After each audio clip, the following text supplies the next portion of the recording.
Good evening. Oh, can Hello? you hear me now?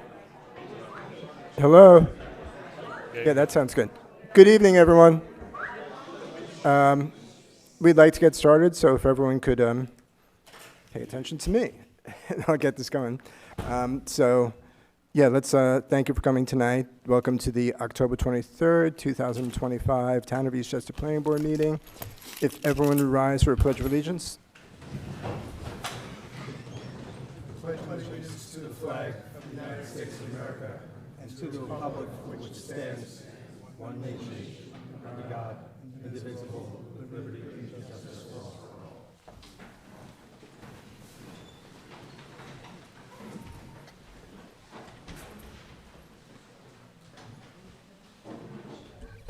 So as you can see, there's only three of us up here. There's usually five.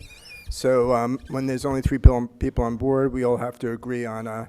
So we'll have to agree. When there's five, there could be some dissenters, but in order to pass anything, all of us has to unanimously approve. So I'll take the roll call. Jim Bonanno's here. Mr. Phil Nemisak. Present. Lauren is not here. Joseph Rubino. Present. And Michael Fortuno is not here. Let's see, Phil. I make a motion to approve the minutes from June 26, 2025, subject to your comments? Yeah, I submitted them a month ago, but Which was immediately after the last meeting. So Okay, so this is the June 26 meetings. Second. All in favor? Aye. Aye. Similarly, I make a motion to approve the minutes from September 25th meeting, subject to your comments, which you just submitted? Correct, I just circulated. Right. Second. All in favor? Aye. Just so everyone knows what's on the agenda tonight, I'll just quickly flip through what we are reviewing. And we're reviewing 210 Marbledale, 80 Park, 249 Main, 367 White Plains Road, 305 White Plains Road, 2 Howell, and then we're going to look at Simonard Country Club, Green Meadow Road, 10 Madison Road, and the 32 Harney, the Great Day Family Childcare. The adjournments are another silent application also, but it's 2538. That was the maintenance building. The one that's here is a halfway house, or the ninth hole. Sal's Pizzeria, 751 White Plains Road, and application 24-25, 34 Water Street, and 1 and 3 Rigliano Way. So those will not be heard tonight, but will be adjourned to the December 4th meeting. So we're going to jump right in. So as you can see, there's lots of applications, lots of people, so not to be overbearing, but I ask if you do have comments, please try and be concise if possible, and if there are comments that were made by a previous member of the audience, please don't just repeat the same comments, because we do pay attention to everyone. We intend on getting through everything as quickly as we can tonight, such that we don't have to come back. So if you could just keep that in mind when you speak. So the first application is 25-18, 210 Marbledale.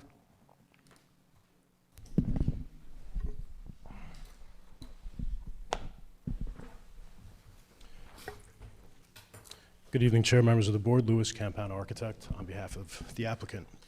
It's been a while since we were here last. We were working out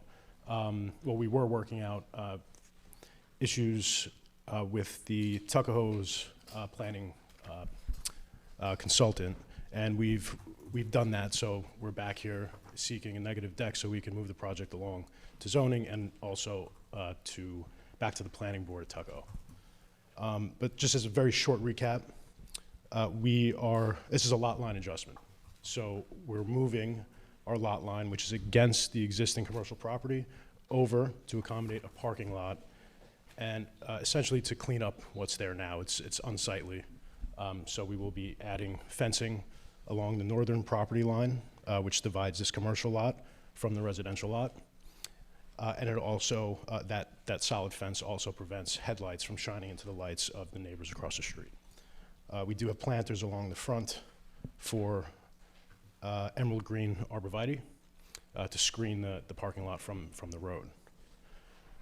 Some other items that we're doing is we are going to fix or repair the curbing along Marbledale Road and Glen with a new curb cut in Glen, which is in in the town of Eastchester in its entirety. So these, what appears to be 2 lots is actually 4 lots, so that's what's complicating this process.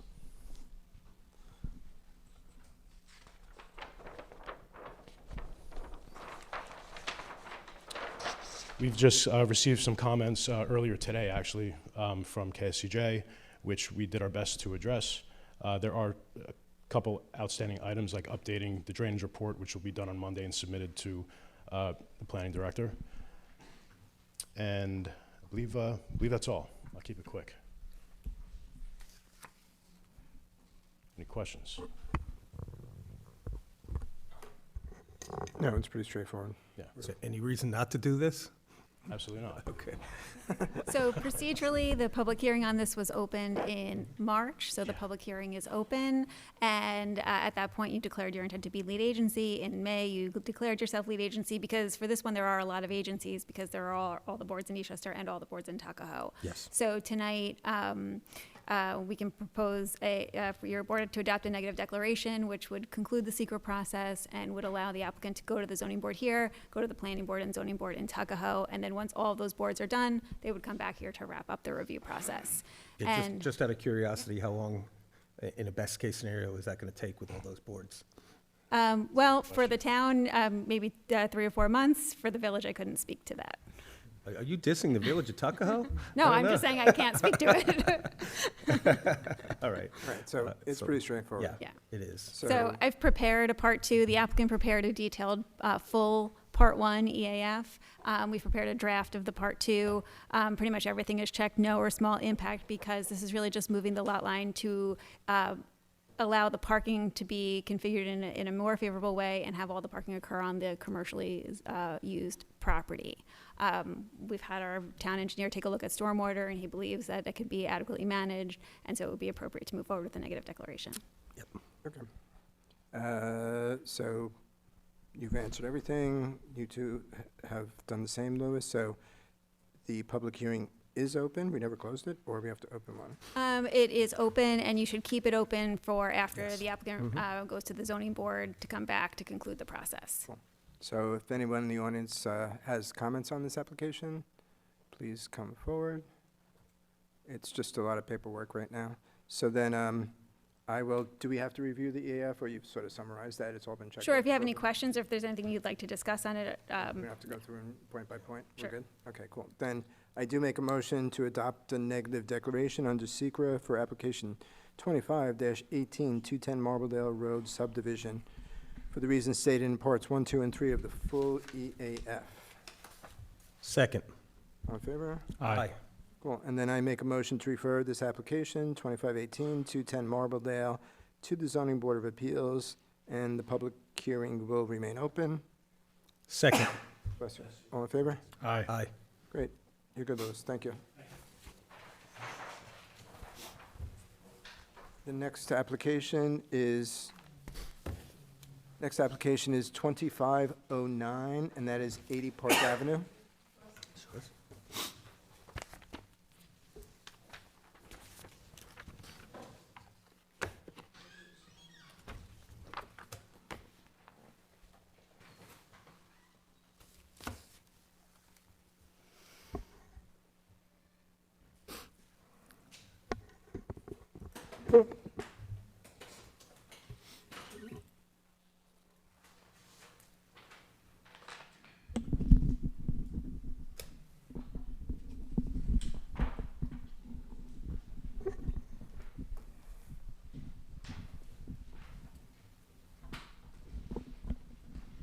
Well, good evening, honorable board members, council. My name is Milot Shala. My name is spelled M-I-L-O-T, first, last is S-H-A-L-A. I am the project architect for 80 Park Avenue, working with Elliot Senior, the surveyor and engineer on the project, and presenting on behalf of the owner, Deanna and Bernard, this evening. We're returning to the board after having been reviewed by the Architecture Review Board with respect to the proposed modernist home. We're proposing with this application a reconstruction of an existing home, and with this application, We had some review with respect to the proposed modernist home, so the architecture review board and its members had 2 comments with respect to the proposed design.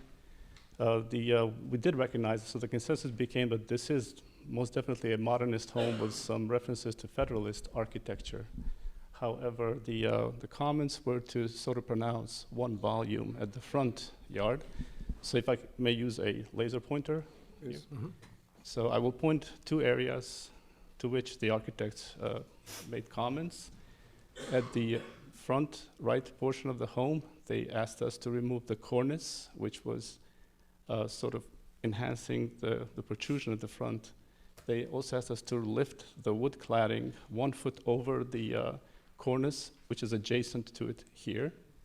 And the second request from the members became to push the terrace back by a few feet to follow the composition of this volume here, and then to respect that, and then to sort of mimic that with the cornice here and push the terrace just a little bit back to give the building more of a depth with respect to shadows and the composition of the forms. So their concern was a bit with respect to how clean the building is. So we did explain that the design intent was to propose a clean line design. However, they said, if you can give us just a little bit more articulation at the front, it would soften the whole modernist cube, if you will. So was the porch, if you will, was it a single line Correct. beforehand, and now it's recessed? Correct. On the So left this side? is Yeah. essentially bumped in. So they Yeah. wanted to have it form just a little bit to give it a little bit more depth. And what are your feelings on that? We concurred, actually. So Okay. did the owner. And then just in retrospect, for this particular proposal here for this home, I'm just personally grateful that we walked away from the rooftop deck. It was just a very radical proposition for the neighborhood. And I'm glad that Deanna and Bernard collectively, they just parted ways with it. They said, you know what, it didn't really work as well. So our role typically is to follow our clients as best we can. And if they insist, sometimes we can show a proposition. But in this case, we're glad that the board members here, as well as the architecture board, gave us the proper recommendations with respect to the proposed roof deck. So this, as it's presented now, is pretty. The ownership is that they're very happy with it. So Good. So I don't want to take up a lot of time, but you took the cornices off on just that portion? correct. On the top portion here, if you will, you can maybe see it Yeah. it on looks this clean. side here. We used to have essentially the same cornice wrapping around. And I do concur with the architect who made the first comment on the board, and he said, just, pronounce this further. Make this volume come up and let it breathe a little bit. Yeah. Let the shape, let it actually become what it needs to be. So that's duly noted and agreed. Yeah, he's right. Yep. I agree. And I think he is right. I'm not an architect, but I do like architects. But the landscaping you also, I think, is kind of new. I don't think you rendered it as clearly previously. Well, actually, with respect to that, this is, I believe, Is the it the same? hydrangeas are exactly the way I had them designed okay. prior. So Alright, maybe it they're just just- looks a little bit more, Maybe it's the perspective, but yeah, maybe just softened by this new shape a little bit, so maybe it just looks more, but I think it may be the same landscaping composition. again, don't mean to keep asking questions, but is that a street perspective from someone walking down the street? The one Yes, on the correct. upper This right? would be at That's the what you'd sidewalk at 5'6". That's what you'd say. Yep. Okay, great. Same with this view as well. Here, you'll be standing at this corner here. And I think it's very handsome. Yeah, I like it. It's a little bit different, but in a good way. And I do Thank like you. the melding of sort of a more modernist view with a more traditional view. It works. I guess that's what I'm saying. Thank you. Right, if you get awards, we get to take some credit for it, too, you know that. Duly noted. Okay, cool. So what are we doing now? So I don't have any other questions. You guys? I don't. Come a a great public way hearing. since the beginning. It looks good. So this is an open public hearing. If there's any members of the public that would like to comment, please come forward. So we're going to take that as a yay from the neighborhood. So I make a motion to close the public hearing on application 2509, 80 Park Avenue. Second. All in favor? Aye. Aye. Then I did just want to note, we did get a memorandum from the town engineer on this, and there are a few minor open items that we can certainly pick up as conditions of any approval. Good. Okay, we don't need to go over them. I'm sure it's pretty clear. I know this is a vast improvement to this property, and I know that there were structural issues as well that are being corrected in this almost tear down. So, Essentially, the home has, Mhm. the existing home has walls that are about 3 to 5. Sorry, if you wouldn't mind just grabbing the microphone. Yeah. Thank you. mhm. So the existing home has, most of the walls are 3 to 5 degrees off. They're actually not, it's not square plumb and level, so the building is actually not square at all. Yeah. Foundations are actually predominantly okay on 1.5 side, if you will, but the other, almost like 3 sides need to be replaced. Yeah. So this is going to be a real upgrade Yes. in every way. New foundations. Mhm. So, Noel, the conditions about the landscaping plan, that's sort of given our. Sure. Do you want me to just summarize the conditions that I've Sure. proposed? Yep. So we have conditions to be satisfied before the issuance of a building permit. The landscaping plan should just be updated to provide planting details and the list of plants in schedule form. And the applicant should address all the comments from the town engineer. And then before a certificate of occupancy, we just ask that the applicant provide a certification from a landscape architect that the landscaping was installed in accordance with the landscaping plan. And we just have, due to some recent developments in the building department, I've just wanted to point out that landscaping has to be installed pursuant to a landscaping plan, and the use of artificial turf is not permitted in the town of Eastchester. And then a general condition to pay all application fees that are outstanding, if there are any, including consulting fees. And then as an ongoing condition, like we have for every application, that this approval only authorizes what's shown on the project plans, and any modifications could require amendment from the planning board. Okay. It's a mouthful. So you flipped, is there something you want, you flipped the sheet? Is there something you want to show us? Landscaping plan with respect to Oh, Okay. got it. But you caught the piece about it being a condition of the approval that you have to submit a landscaping plan, and as a condition to getting the certificate of occupancy. Yeah, and you can work with the planning department and make sure you comply with all the conditions. He's become our best friend. Yep. Cool, so then, not to belabor it, I make a motion to approve application 2509, Subject to those conditions. subject to those conditions, 80 Park Avenue. Second. All in favor? Aye. Great, congratulations. Nicely done. And to the owners, if they're out there. They're not, well, send them our congratulations too. They're welcome to, They're probably part of neighborhood. our sizable viewing audience. the next application is 23-30, 249 Main Street.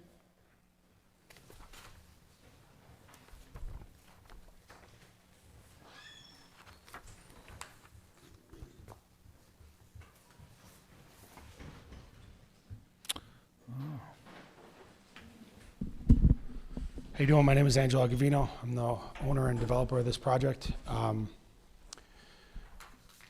At last meeting, you guys requested a 3D rendering, and there was a couple more comments that we addressed.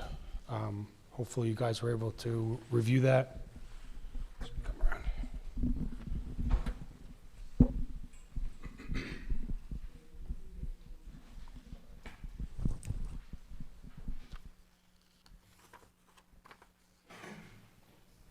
I don't know if you want me to go through the project one more time. Yeah, could just, What we're proposing is a 6-unit, 3-bedroom apartment.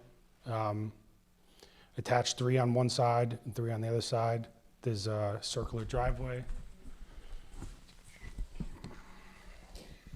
Enter the property on the north side, go around, come back, deliveries would follow suit to go around the driveways. We have some landscaping in the front, much more landscaping on this project than there was proposed on the previous projects. We also incorporated some pavers that are pervious, so it's the pavers that have the holes that the grass grow through in the front of the driveways, in the front of the units, and also in the parking spots in the back here. In the 3D rendering, we have a fence. It's a white vinyl fence that I'm proposing around the property, can't really see it from the rendering too much, but you'll see a bit of it over here, and as you come around, you can see it. There's a stone wall in the front of the property now. It's going to be, it's Westchester stone, so it's pretty much in the same spot where it is now. We just have to add a couple more pieces over here and the columns and this portion back here. There's a stone on the property that is going to be demoed and used. It's the same type of stone that this wall is built with, so everything will match. How tall is that wall going to be?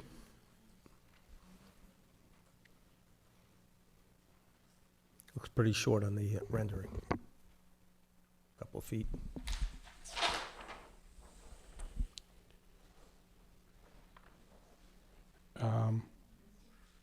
It's between 3 to 2 feet, depending. Actually, there's some spots they're a little higher. The pillars are a little higher.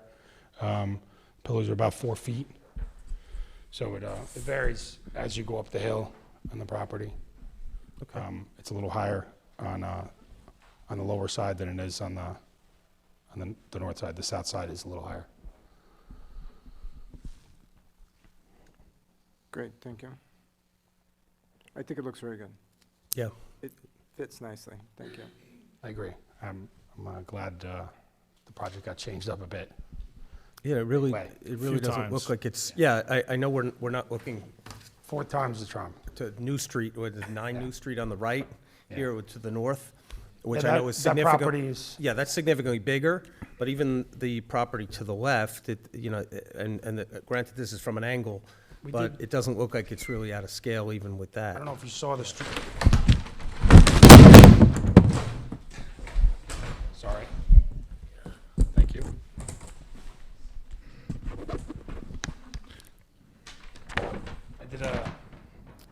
The architect did a streetscape. Yes. See the Yeah, that's what I was properties. going to say.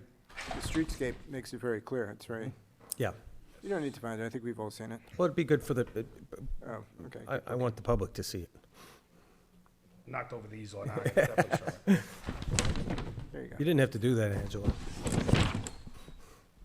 Sorry about that. There we go, yeah. Yes, Thank you. yes. So this is the firehouse to the right, and there's the home to the left here. Yeah, I think that over the numerous iterations of this, I know when you were reaching out onto New Street, we had all kinds of, Yeah. legitimate concerns from because it's definitely a tight street. That's no longer part of the equation here at all. The scale of the building is much more in line with Many what's floors. around it. Many So, floors less. yeah, and it's an attractive building. So I really don't have any further issues with this. Right, so I'm sorry. What about the mechanicals? Are there going to be exposed mechanicals on the roof, or is that going to be all contained within the property? I think there was a note about it, but it'll be hidden from the street, is the idea, right? The air conditioning units are in front of the garages with some screening. Okay, so they're on the They're ground. here, Okay. and then the boiler room and everything is in the garage on the first floor. Okay. It's going to be on the side.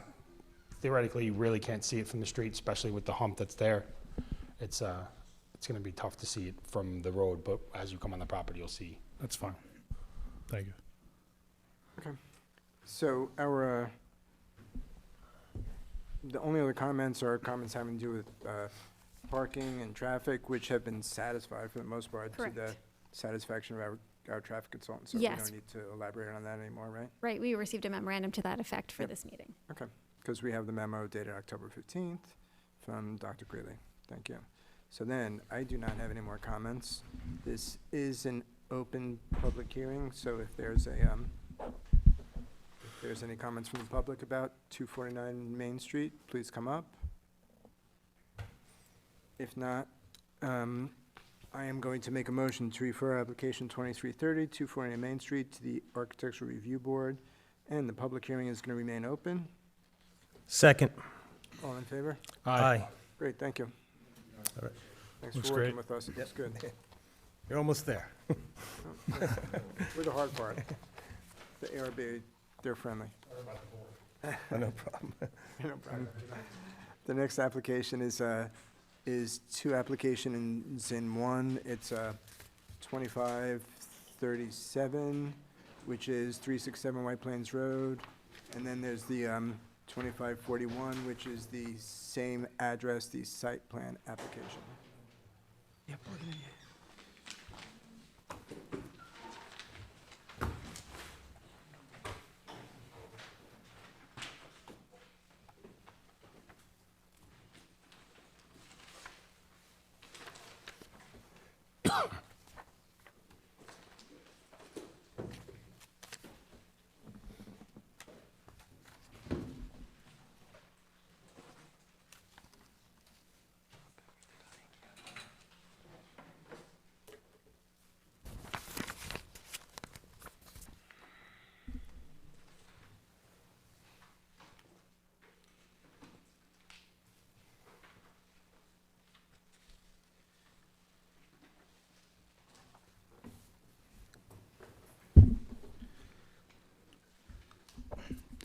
Good evening, Mr. Chairman, members of the board.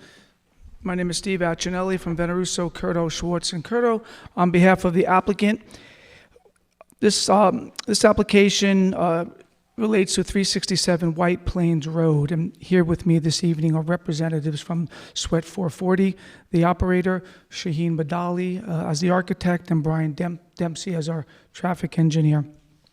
As the board will recall, we were here in September. At that time, we presented the proposed site plan and discussed the special use permit criteria. Once again, we are here for two reasons: site plan approval and for special use permit approval as well. Since the last meeting, the applicant obtained approval for the area variances from the Zoning Board of Appeals at the October meeting for the required area variances relative to setback and hours of operation. In addition, and at the conclusion of last month's meeting, there were a number of items related to traffic, parking, signage, and the existing utility pole that needed to be addressed. Since that time, our traffic engineer has worked with the town's traffic consultant, and they discussed and addressed the comments and concerns of the traffic engineer, and I believe those conclusions were included in Collier's updated report to the planning board. In addition, all of those changes that were discussed were included and set forth on the amended plans that were included. We had made actually two supplemental submissions to the planning board since last month's planning board meeting. We wanted to address all of the comments that were raised by the town and its consultants, both at the meeting and during discussions after the meeting. In addition, we also addressed the existing utility pole that was discussed at the last meeting. We investigated with a licensed electrician the available options relative to relocating that pole.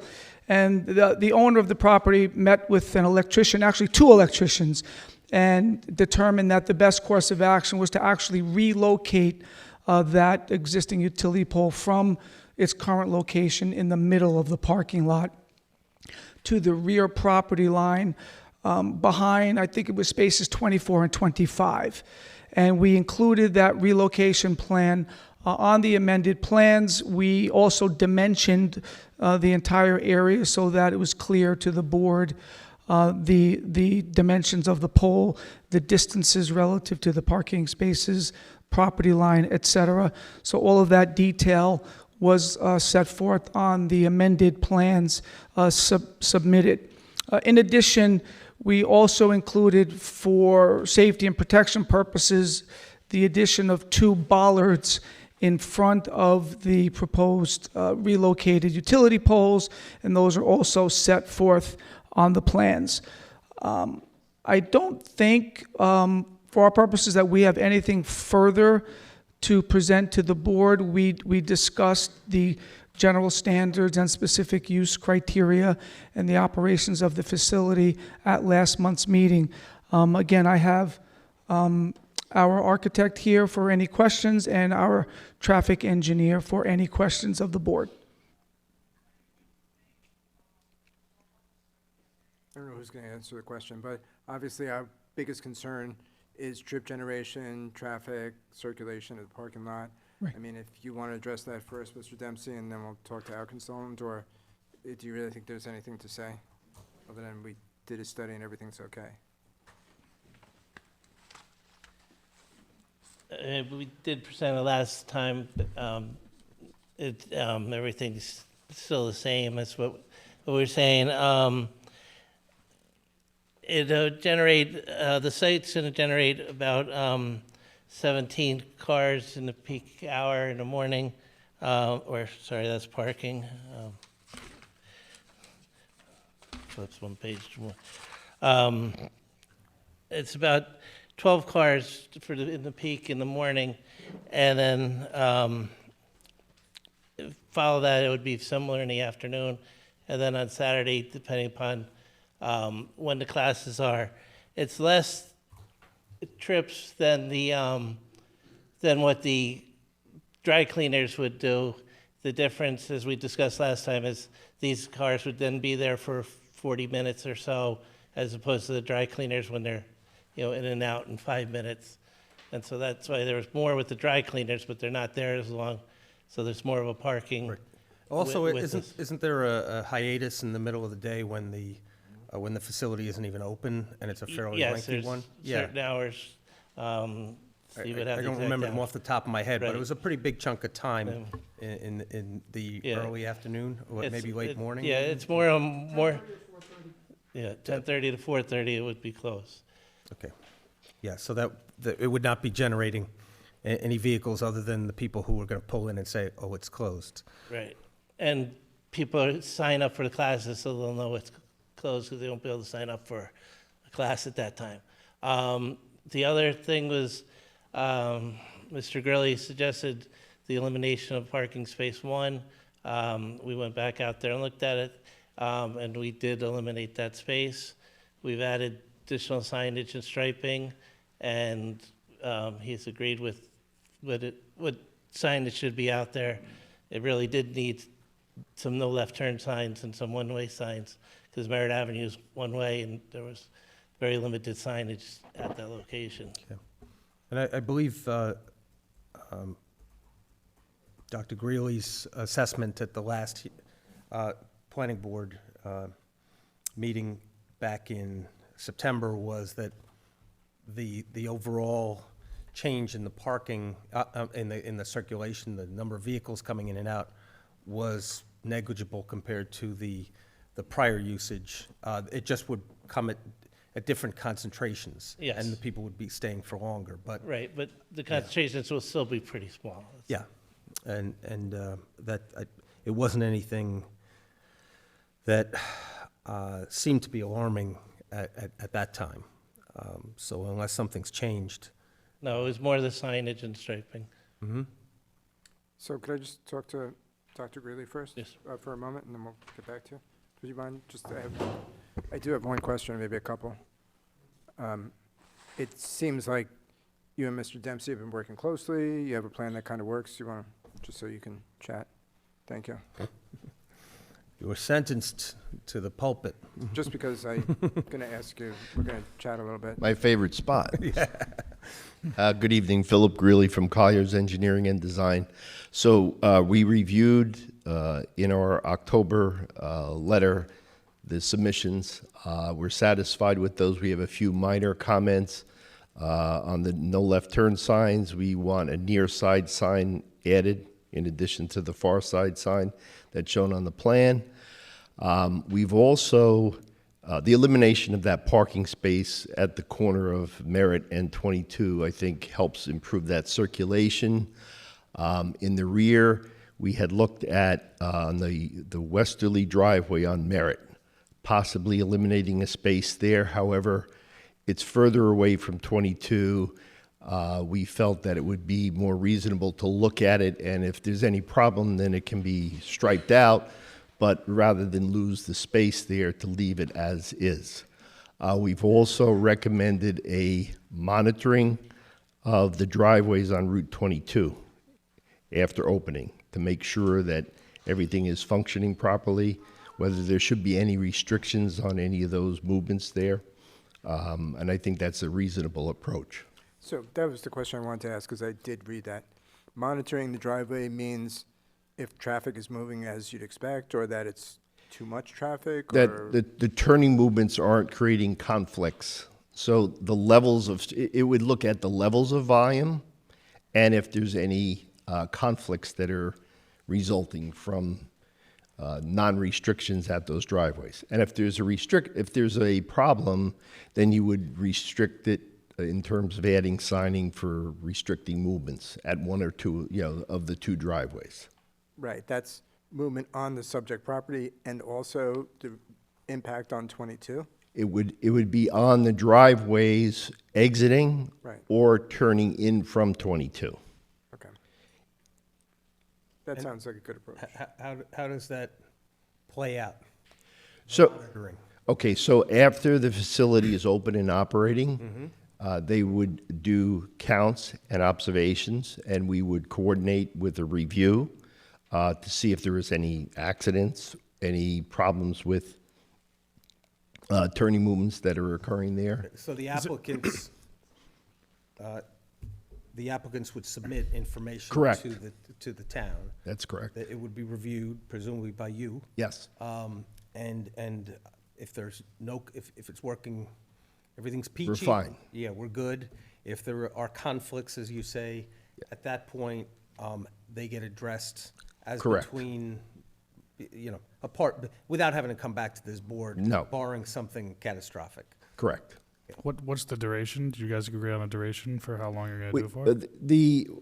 The key is after, we want it to be open for like at least a month. Right. So that things stabilize and we see actual operations. And then the duration would be, we're only asking for one after study to really just see how it's functioning and to look at if there's any accidents. Right. So, Just enough for them as they get more business. This way, it's not an ideal scenario that you're looking at. yeah. Good. Good. And in the worst-case scenario, but again, barring the catastrophic, how does it play out?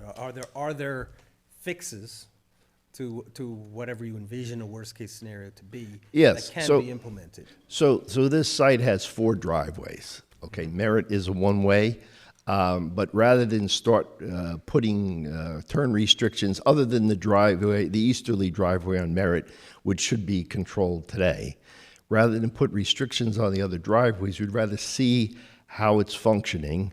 And remember that this site is integrated with the city MD site. So we don't want to start changing things that affect circulation if it's functioning fine. So the approach is to kind of see how it is based on, we're in agreement with his traffic projections. And then if something has to be done in terms of signing, then they would have to get that implemented to our satisfaction, so. Just to belabor the case a little bit, the restrictions on the turning would be restrictions on traffic going out onto 22, right? Correct. So if it turned out that there had to be a restriction on 22, that would also involve New York State DOT, but again, I think it's at a level where it would be signing, no other modifications. Okay. I guess we'll leave it at that then. Great, thank you. Thank you. Does anyone have any issue with the relocation of the electrical pole? No. I think the fact they took out a parking lot is good. And the bollards are also good. Is there something you're thinking about that? No, I'm just, I would Didn't think even know it's. it was there, so it's Yeah. been relocated and protected in the new location. Correct. Great. I think the location of it in the middle of the parking lot in the rear was the problem. Right, good. I'm going to come clean and give Noel credit for the bollards idea. That was our idea? It was Noel's idea. Bravo, Noel. If you want to put that on record, and anything goes wrong, she's to blame. If she gets an award for that, though, If we I'm sure get- it was All right, so, did you want to continue? Because we do have an open public hearing that we want to get back to. Do you have any further comments? Or? We have no further comments on the presentation, Okay, Mr. Chair. great. I think it's, thank you for accommodating all our comments. So then this is any more comments here, guys? No. No, good. Open public hearing. Any comments from the public about this? Other than probably when are you guys going to open? So then, I do make a motion to close the public hearing on this application. Hold it, are we doing both together? Yes. Right, we're doing 41, good. On these applications, 2541, 360 White Plains Road Site Plan, and 2537, 367 White Plains Special Use Permit. Second. All in favor? Aye. Okay, so you'll be considering two resolutions at this point. One is on the special use permit, the other is on the site plan application. So, you know, we talked at length at the last meeting about how this application satisfies the special use permit criteria. We asked the applicant to perform the analysis and make the changes that we talked about this evening to satisfy the criteria related to traffic, parking, and circulation. The variances from certain of the criteria have been granted. The pole has been moved. The applicant has confirmed that all operations occur indoors. So we do have in the record how this application satisfies the special permit criteria. And I have several conditions to propose to the special use permit resolution of approval. So if you indulge me for a few minutes to read the conditions. So conditions to be satisfied prior to the issuance of a certificate of compliance. Signage and striping in the parking area and drive aisles consistent with the project plans and acceptable to the town's consulting traffic engineer shall be installed. 2, the utility pole in the rear of the parking area must be relocated as shown on the project plans. And number 3, the applicant shall pay all outstanding application fees, including any consulting fees. And then post-occupancy conditions. This is the post-occupancy monitoring that we were just talking about in accordance with comments 4J in the third bullet point comment on page 9 of the memorandum issued by Colliers, the town's consulting traffic engineer, dated 10/16/25, within 3 to 6 months after the issuance of a certificate of compliance for the fitness facility, the exact time to be agreed to by the applicant's traffic engineer and the town's consulting traffic engineer. The applicant shall evaluate the functionality of the driveways, curb cuts, and parking space 11 as indicated in the above referenced comments and shall report the results of that evaluation to the town's building inspector and the town's consulting traffic engineer. If issues are identified by that evaluation, the building inspector, in consultation with the town's consulting traffic engineer, may require additional or modified striping or signage, or may require parking space 11 to be removed. If the parties cannot agree on the scope of modifications required, the building inspector may refer this application to the planning board for further review. If the above described evaluation reveals the need for additional mitigation measures, no further certificates of compliance for any use on the property may be issued by the building department until such mitigation work is completed and all consulting fees related to the review of such work are paid in full. And then a couple of general conditions. This approval authorizes the applicant to undertake only those activities specifically depicted on the project plans. Any changes or modifications require further approval. The entire use shall occur indoors and no portion may occur outside the building. Any additional or modified exterior illumination shall be shielded and the light source shall not be visible. And an amendment to this approval shall be required if the operations are changed such that classes for minors are provided. An amendment to this approval shall be required to demonstrate that adequate pickup and drop-off areas are provided. If a swimming pool is added to the use, if any aspect of the use is proposed to occur outdoors, or if any outdoor sound amplification systems are proposed, if the nature of the proposed use is changed from a health and fitness facility to another principal or accessory use permitted by Eastchester zoning law 12H19A, or the adequacy of the parking facilities and the impacts on traffic in the surrounding area were based on the applicant's representations that class participation and attendance is appointment-based and also utilizes an app for registration and scheduling, which allows it to control attendance to avoid overcrowding. If the operations change from this controlled access model to an open access model, a modification of this approval should be required. That's a good point. Yeah, I mean, the last one, Right. maybe it's the only one I heard, but that's definitely something we didn't think of. Good. Okay. So that's all on the record. So then, did we do a public hearing? Yeah, So, we did. yeah. We closed Yeah, it? we've Closed? closed it. We closed it, cool. So if you want to consider a motion to approve the special permit subject to the conditions that I just read.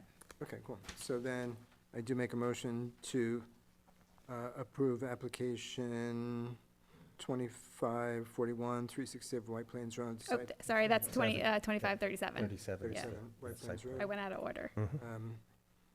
subject to the conditions Noel just went through. Second. All in favor? Aye. And then we'll do a second resolution granting site plan approval.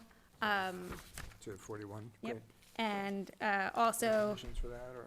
yep, so conditions for that one would be similar to the special permit criteria, the signage and striping in the parking area and drive aisles consistent with the project plans and acceptable to the town's consulting traffic engineer should be installed. This is all prior to a certificate of compliance. The utility pole in the rear parking area shall be relocated as shown on the project plans, and all outstanding fees, including consulting fees, must be paid.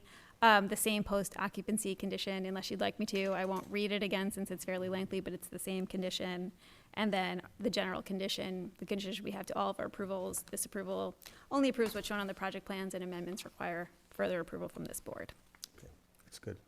Great, so subject to those conditions, I make a motion to approve that application, 2541, 367 White Plains Road, site plan. That's not the site plan, right? That's Yep, the- this one's the site plan. This one is the Yep. site plan, okay. Second. All in favor? Aye. Good. You're good. Thank you, everyone. Thank you. Good night. Thank you. Have a good night.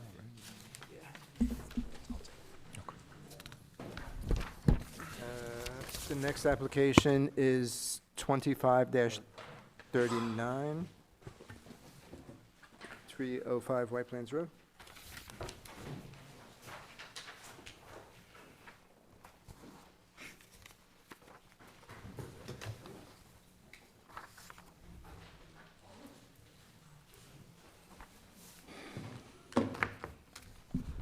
Good evening. Good evening. Jonathan Milani with the Nunziata Milani Design Consultants, representing the owners of 305 White Plains Road. A proposed alteration to the rear yard paved area. We initially presented this back in the beginning of the summer with regards to an alteration in grade to the rear yard. We already had permitted alterations to the existing building, which are continuing. As far as the last meeting, we were supposed to proceed with addressing comments by Noel Wolfson, as well as addressing some comments by the building department to secure the site, put scaffolding up, as well as address some issues that were on the site. So since then, we've had meetings with Carlo, as well as Noel Wolfson, regarding the comments. We seem to address a majority of them, with some open items that need to be addressed with regards to the ARB and certain details that need to be clarified. Railing height and type of railing, driveway width and location, which I've already began to alter the drawings to represent so, which is on the display, as well as offering some mitigation measures for impervious surface, which we will do prior to issuance of permit and construction documents. So these items have to be addressed, as well as providing renderings, materials, and spec sheets before the ARB if we are able to proceed to that, and then come back for approval from the planning board.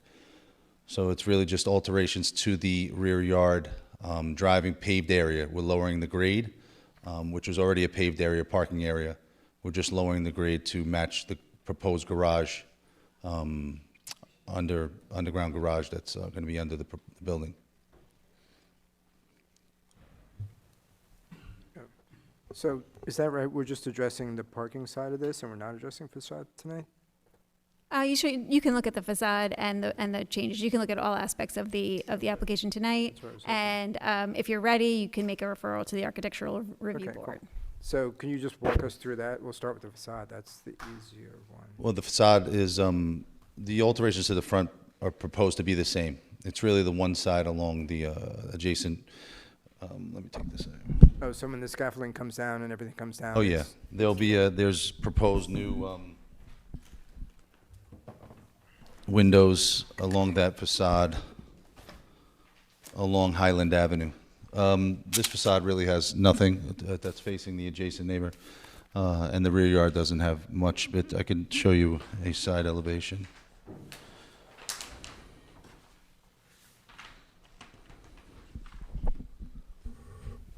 I also have a copy of the side of the side photograph if you'd like that too. I don't know if you want me to put it up so that you can see them both together. Yeah, good idea. What's that? I have the. Oh, yeah, photograph sure, as well. sure. Thanks, Noel. This is current. This isn't what's proposed. Thank you.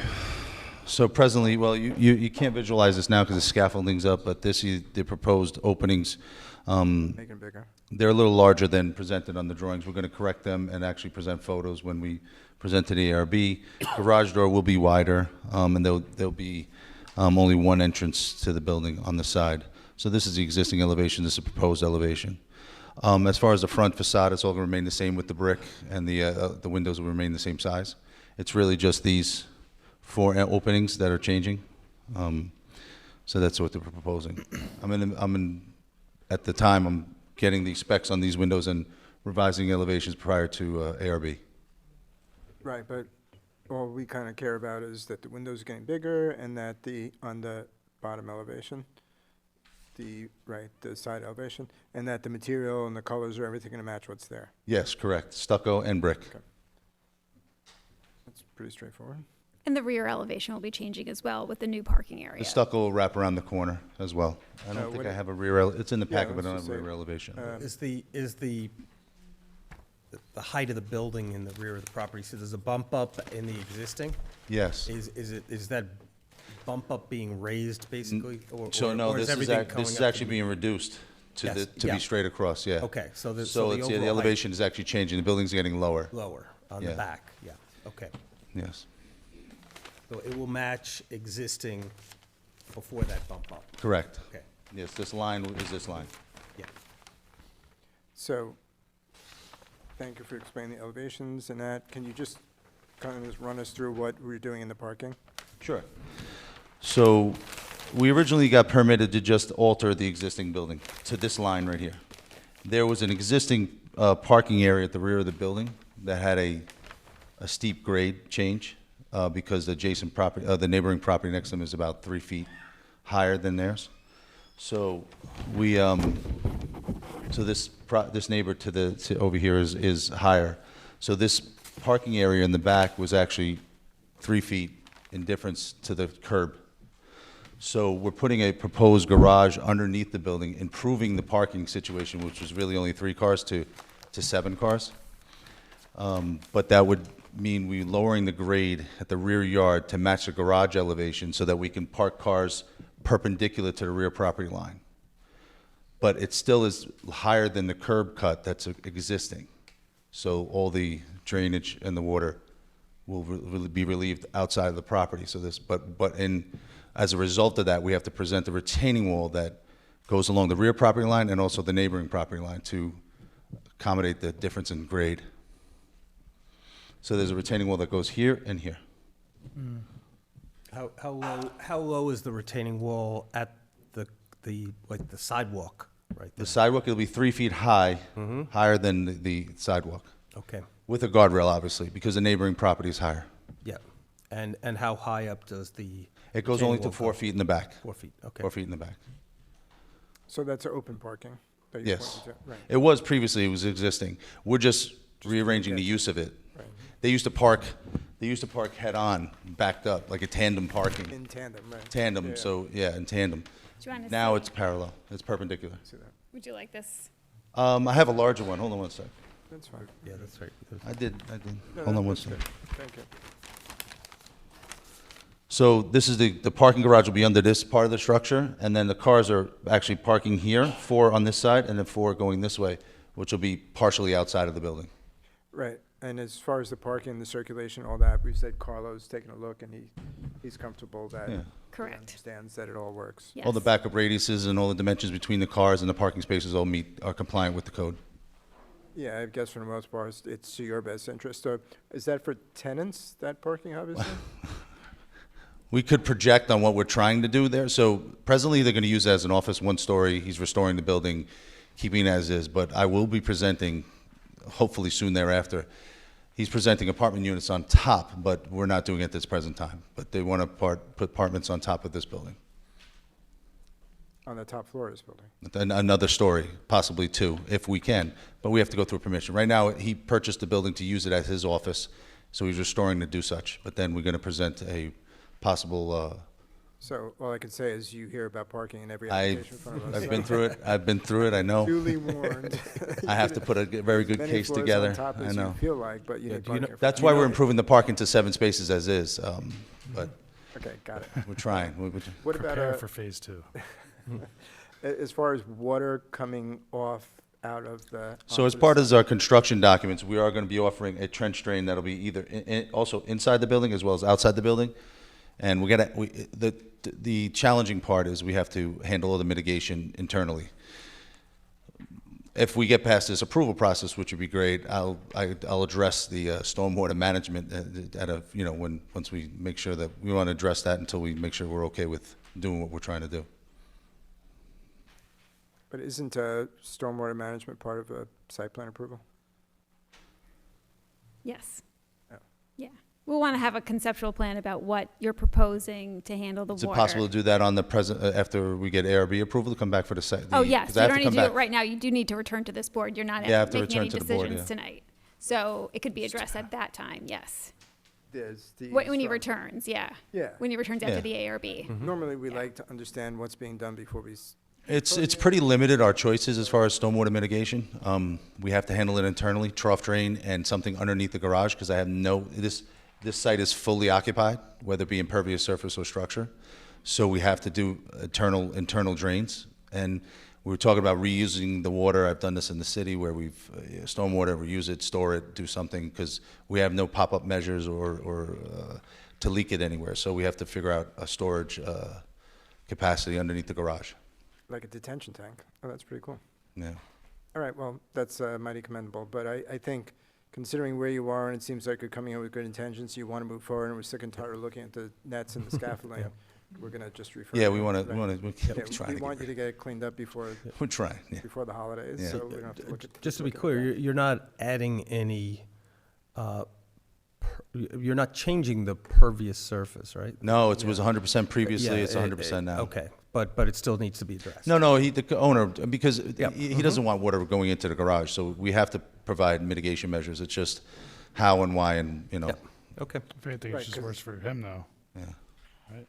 Yeah. You're dropping grades, now the water's coming into you. Well, no, it's still a pitch out, but, it's a very much a lower pitch than it was before, so there is a chance for backflow into the garage, which he doesn't want. Plus, since it's open in the back now, any rainwater that hits here Yep. could possibly go into the garage. Right. So, That wall's on property line, right? yes, Right, so you're going to have to weep it and take whatever's behind that also. correct. Which you've always been doing, I guess. I'm sorry? I said the water from the adjacent, That water, yes. Well, the wall's high enough the wall will be high enough to where his water will run off. We'll probably put a drainage pipe, in front of the wall anyway, just because if there's any overflow, we'll catch that as well. doesn't end up in A your. footing drain, per se, for a retaining wall. Enough questions about water and parking, and I'm good. So stand by. So we Okay. have, I think we've hit this. Any other comments? So then, there is a open public hearing on this. If anyone has comments about this application, 305 White Plains Road, please come forward. If not, I will make a motion to refer this application, 25-39, 305 White Plains Road, to the Architectural Review Board, and the public hearing will remain open. Second. All in favor? Aye. Great, thank you. Thank you. Have a nice evening. Next application. Next application is 25-58 to Howell Place.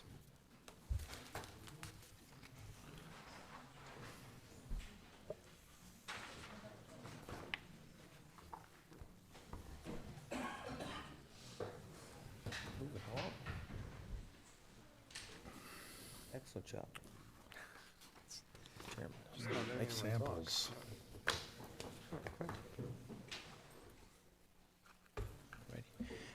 Good evening, Board. Adamo Majorano from Community Designs and Engineering. On behalf of the owner, Dave Hannon, we are proposing a new single-family dwelling at 2 Howell Place. We were before you last month for preliminary review for this proposal. We then went to the Architectural Review Board. We did receive approval. We didn't receive any further comments from the Architectural Review Board. So we're back before you with essentially the same project. I will sort of go through it, so sort of recap on what we're doing. So yes, the property is situated at 2 Howell Place. It's in an R6 zoning district. It's actually a corner lot, so it's on the corner of Howell Place and Highland Avenue. The existing property slopes from east to west, so it sort of follows the topography of Highland Avenue. We're not really changing anything with the topography of the property itself. We're basically just sort of situating the house into that slope. So we're gonna have a driveway that has a very minimal slope, and it'll be going into a 2-car garage in the basement. As for the plans, so yeah, again, really just the basement is just the garage and just an open recreation room. You have your typical living on the first floor and then bedrooms on the second floor. For the overall site itself, there's just a patio on the left-hand side. There are a few trees, 2 in the right-of-way and 1 on the property. So we are proposing to remove 2 of the trees on Howell Place, and then there's 1 tree on the corner of Highland Avenue and Howell. That tree will remain. There's nothing really that's going to be affecting it because all of the building and everything is away from it. As far as the impervious surfaces, we did over the summer do deep hole tests and percolation tests that our town consulting engineer, KSCJ, came to witness. There are suitable soils for the proposed development, and basically all of the new impervious area we are capturing on site with stormwater mitigation, and those units are really to the left side and right side of the proposed dwelling. As far as the elevations go, so the elevations of the home, pretty similar characteristics and materials that you would see throughout the neighborhood. We're doing a hardy plank siding. It's sort of in a pearl gray color. All of the trim that you see around the windows, the soffits, and the molding details, it's all white AZAC. The garage doors and the front doors, as depicted in the elevations, there's composite shutters that are in a black color. Those will actually be on the facade facing Howell, and then also because it's a corner lot, we try to dress up the facade facing Highland Avenue with shutters as well, so it sort of matches, because typically you see this house sort of on the corner. The roof is a basic architectural shingle roof. It's in a charcoal color. As far as the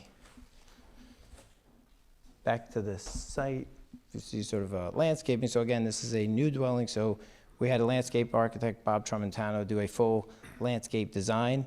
Again, there's, flowering shrubs all around the actual, foundation of the home. There's going to be evergreen sort of screening the back side of the property and the property along Highland Avenue, as well as some hydrangeas and whatnot to give some color along Howell Place. And we are trying to propose 2 sort of replacement trees, cherry trees, that are in a similar vicinity just off the side as the 2 trees that they're proposing to remove. And yeah, that really. Can you just put back up? Is there a tree that you are removing on So, and yeah, so there's one. Right. Sorry, there's 1 tree here that's on the property, and then yes, we still have to get town highway department approval to remove the 1 tree on the. It's a sugar maple on the right of way. There are 2 large trees that are staying. And then there's 1 tree here on the corner. This tree will remain. That one, okay. There's 3 in total. 1 will remain. These 2 are being removed, and these are sort of the 2 replacement ones, sort of, here and here. Yep, thank you.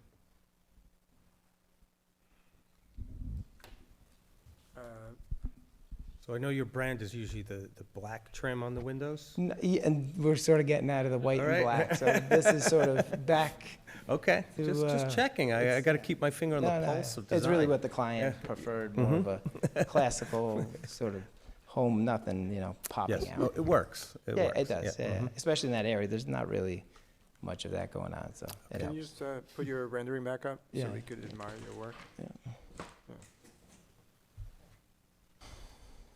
As far as lights go, yeah, just the, chandelier light on the front portico, and then 2 sconce lights by the side door. This looks like a taller structure than the existing? No, right now, it's a vacant lot. There's no Vacant. house there. Yes, What was that? So- I guess I'm looking at I'm sorry, the adjacent. Maybe, okay, but all of the homes, if you go here, all the homes on that side have sort of similar kind, as you see here, so, you know, so Yeah. there's a driveway dug into it, and then two-story structure, so. So does it sort of fit with the height, Oh, the here, elevation? yeah. Yeah, so it's not that far, because also Howell also slopes up as you go up Howell too, so the topography, it goes up this way, but then up that way, so again, the house next door is a little bit higher topography, so it's fairly similar. There are a lot of. Yeah, that's I guess what I'm. Yeah.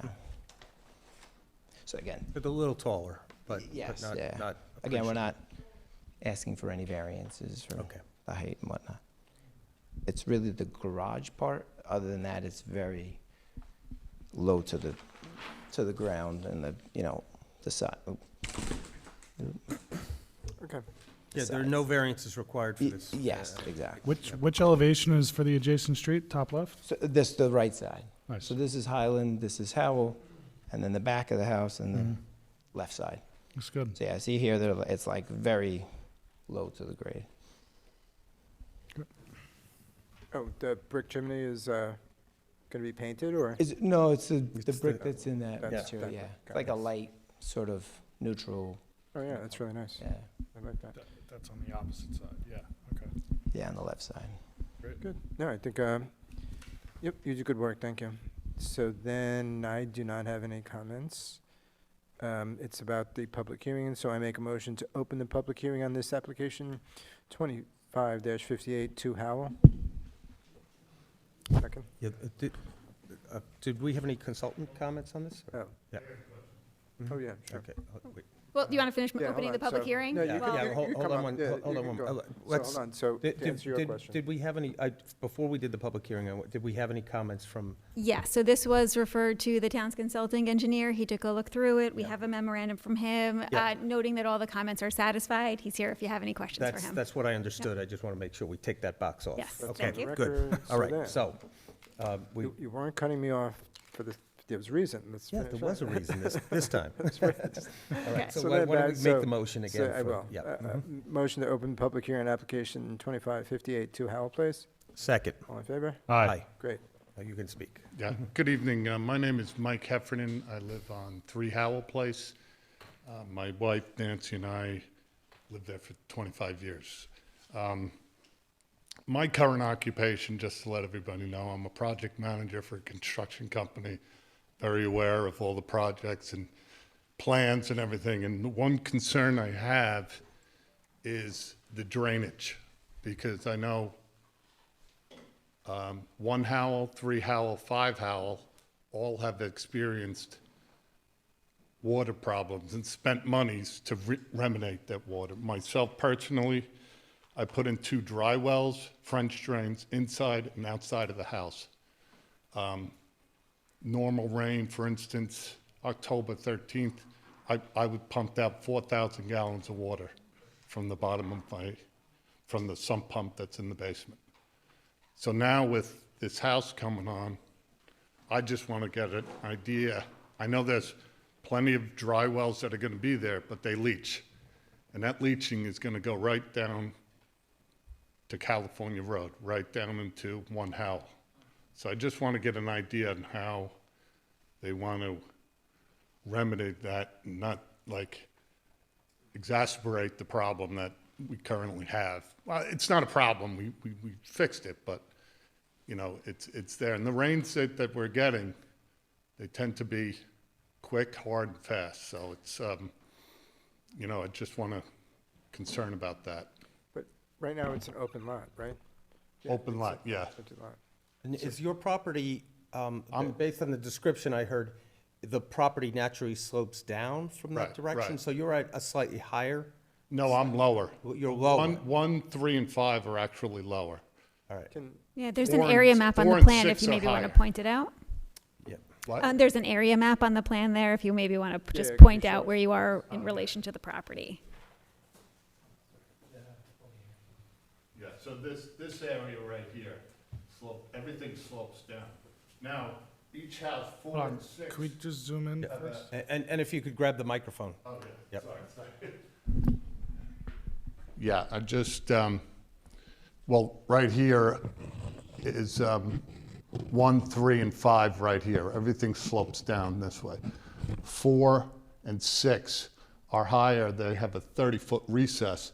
Now you're putting 2 Howell that's only going to have a 14 recess. So when you pull in, you know, it's going to have a 14 feet.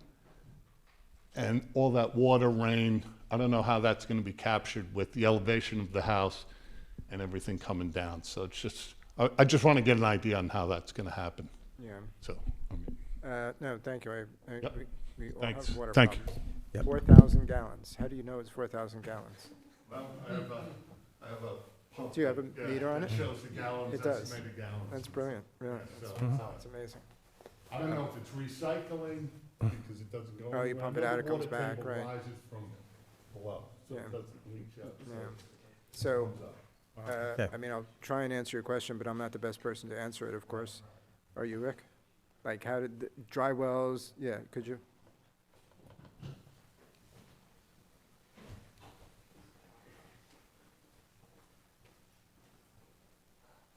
Rick Bolander, KCJ Consulting, the reviewing engineer on the project.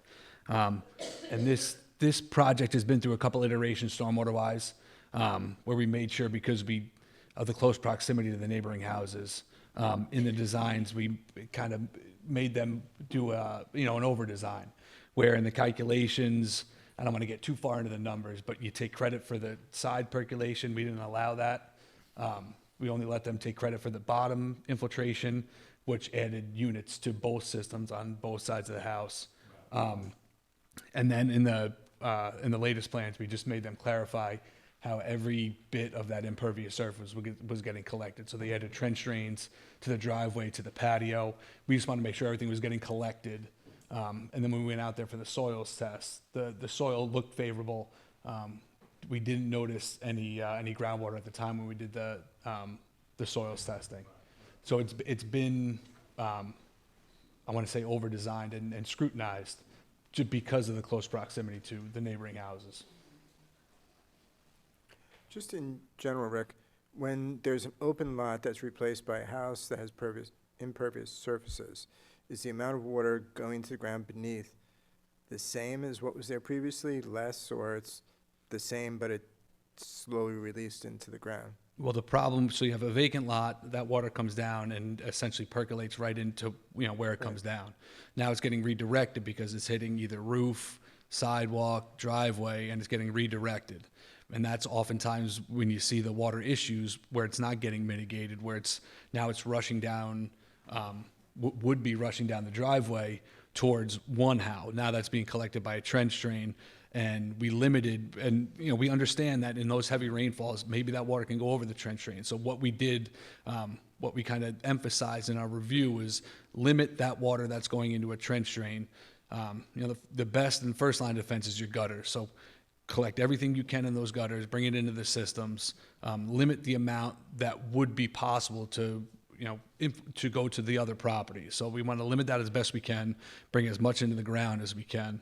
And then, they're showing their calculations for as big as the 100-year storm, which is about 9 inches.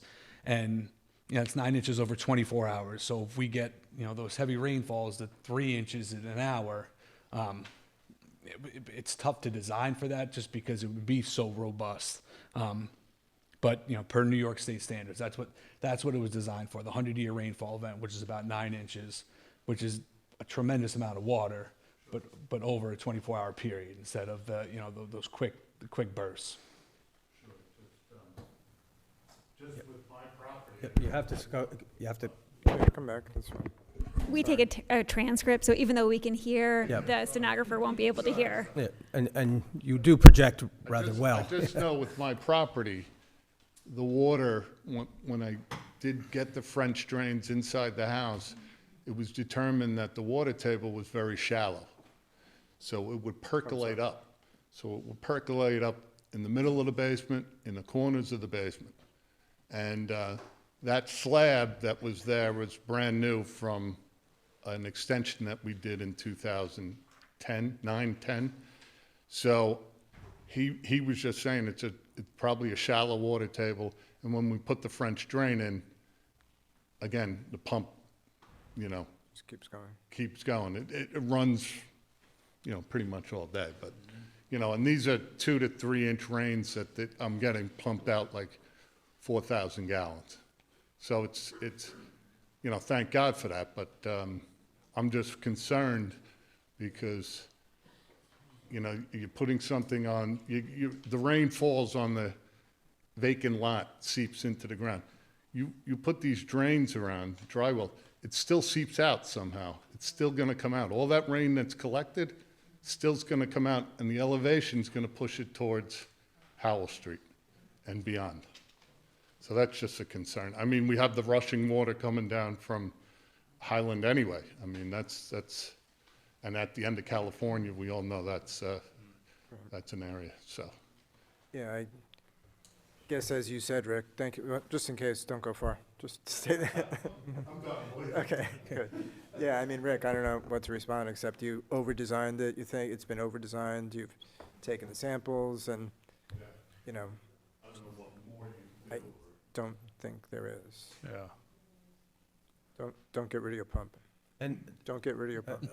Adamo, the sense I got when I was asking about the elevations was that the slope does actually, I mean, it certainly goes down Highland Avenue, it slopes down towards California Road, but doesn't it also slope, you know? No, yeah, I mean, any of the water that would I mean, not that we're gonna say there's any runoff coming off of the property. Right now, because it's a hill, you know, on a summer day, you can get rainwater that essentially doesn't necessarily go right into the soil. Yeah. That'll run off and go into Howell. That water really makes its way towards Highland Avenue, you know, not really towards I the would neighbors. think so because of the natural slope is towards Highland on Howell, right? Yes.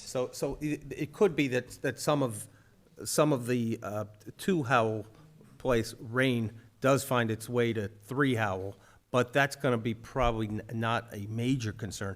More of it would find its way to 1, I should think, and if any, and most of it is Yeah, going to so find though its way to Highland. Because the street, it's really, yes, Yeah. it's going to Highland, yeah. I mean, the good thing about it, we're on a higher elevation, so yes, obviously, if you're gonna go across the street and you start digging, you're gonna probably hit water before you'd hit water on ours. What's good about us doing the deep hole test, we would go to an elevation that we know there's no water evidence. So we know we're not trying to propose any pumps that are gonna be pumping groundwater. And that's one of the major concerns, really, you know, I wouldn't say new houses, but even developments where you're doing additions and you hit water, you're starting pump. It's very hard to calculate that amount because people will start pumping that water.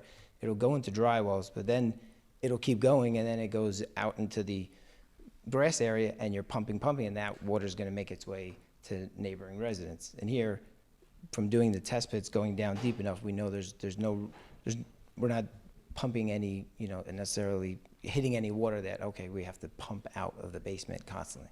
Essentially, you know, really this water's hitting and going around the property, not necessarily coming up from, you know, in the basement. Yeah. All right, thank you for trying to explain that. I don't think there is a really good explanation with the water in general. All right, good. So that was the public hearing. Any other comments from the public?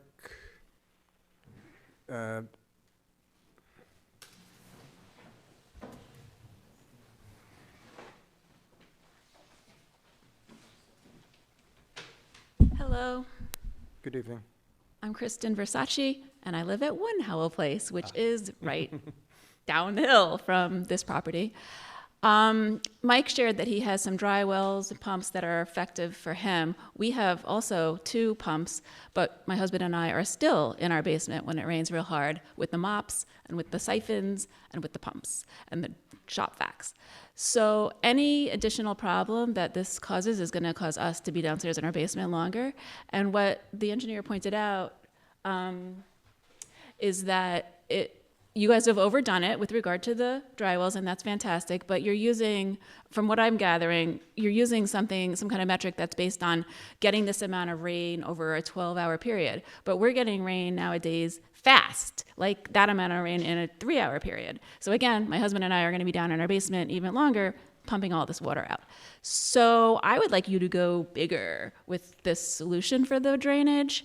I'm not really sure what, but these dry wells, I'm hearing have holes in them, so the water comes out of them when they get to the top, I guess, or to the bottom. I don't know how this works, but that doesn't sound right to me. So I was just asking that you do extra to try to protect my husband and I from being down in our basement with the shop vac when it rains.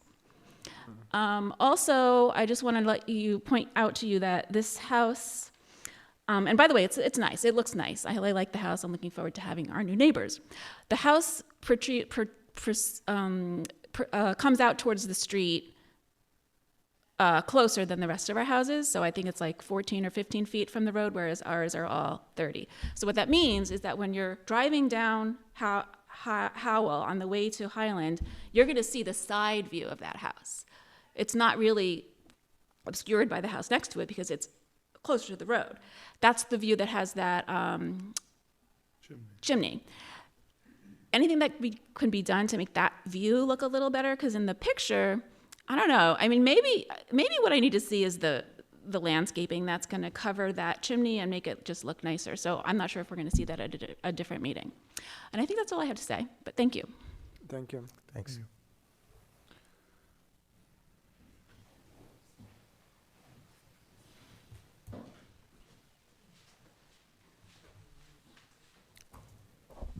Good evening. Thank you for your time. I'm Nick Katsoris. I live at 4 Howell Place, right next door.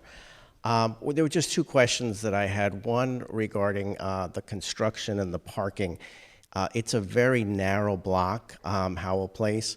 Originally, it was 2 ways you could park on both sides of the street, but my wife and I have been there 22 years. About 15 years ago, they made it one side. You can only park on one side of the street.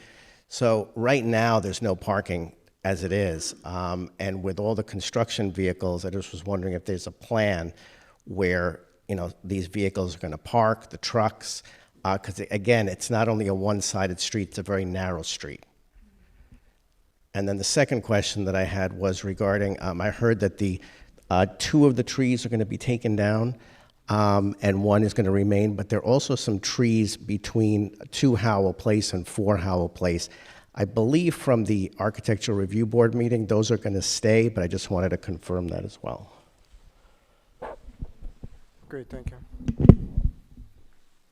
Yeah, on that side. If you can speak to both of the comments. Right, Okay. Both members of the public. Got it. Really quick, Both just neighbors, for yeah. the landscaping. We're proposed, so there's a 14-inch tree that is remaining, and then we're infilling. There are also some evergreens here that are staying as well, some cedars, and then they're infilling some additional plants to help screen as well. So there's 3 new plants here, and then another 3 plants next to that 14-inch, what is that tree? It's a pine tree. Then next to there are 2 8-inch pine trees. So there's, The only question I had was the trees between 2 and 4, are those going to remain? So all of these trees, you mean in the Yeah. back, those all remain? That's fine. Yes, Yeah. yeah. Those are not being touched. And Yeah. then the other question was regarding the parking and where the porta potty is going to be. I know some of our neighbors had an issue with that too. Like, where's the plan? Yeah, because there's been other work on the block, so it's work. The good thing is it's a dead end, so you don't have like traffic coming through there. Right, I think the real question is, during construction of the house, how are you going to keep all the construction vehicles off the road such that they, can you come up with a staging plan that keeps them off Howell and stays on the property, or have them parked someplace else? Yes, the problem is, you don't want to start going into other streets and burden other streets, but they have a parking, the first thing they'll do is make the construction entrance, so vehicles and machinery can always park on that parking area, and it has room for basically like 2 vans or a truck. Typically, the tractor trailers would pull up, they get loaded, and then they leave. And, dump trucks don't stay there. But they will be able to pull into the driveway and park in the driveway. Essentially, the first thing they do will do this driveway. Then they'll do the drainage, and then they'll start the actual house itself. Perhaps like a site logistics plan during the phases of construction might be what he's looking for. For the building part, we could. All the neighbors know what's going on. I think that's all you really have to do for that. Totally, yeah. Porta potty, we could have them hide it as best as possible. I think there was some issues with one of the other houses on the block. Sure. Sure. If you could please just use the microphone. In the microphone. Just use the microphone when you're speaking. No, I know, just when 6 Howell did some work, they had the porta potty on the street, which we had them moved onto the property. But they had they weren't working on it for a while, but numerous people were coming into Howell Place to use the porta potty.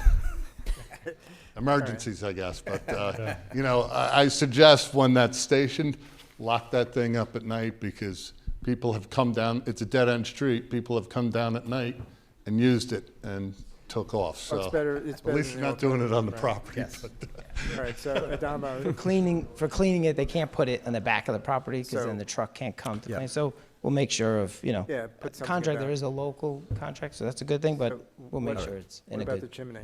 place. The other two comments about Well, the the aesthetics with chimney the is- chimney and also the water. Yeah, the aesthetics, again, I don't try to ever, you know, down What are we looking at? design anything. So, yeah, we tried our best to do the best materials possible as far as, you know, mimicking gable design and, you know, their homes in the, well, not really homes, you know, better than homes in the area, dressing up each side. Again, even the landscape architect for the chimney itself even proposes a little, it's kind of like a lattice design that you have, like a trellis that has some ivory growing up it. So really try to well think about every area. Again, that's to the left side of the house. You really don't necessarily see that. You're already seeing really Highland and Howell.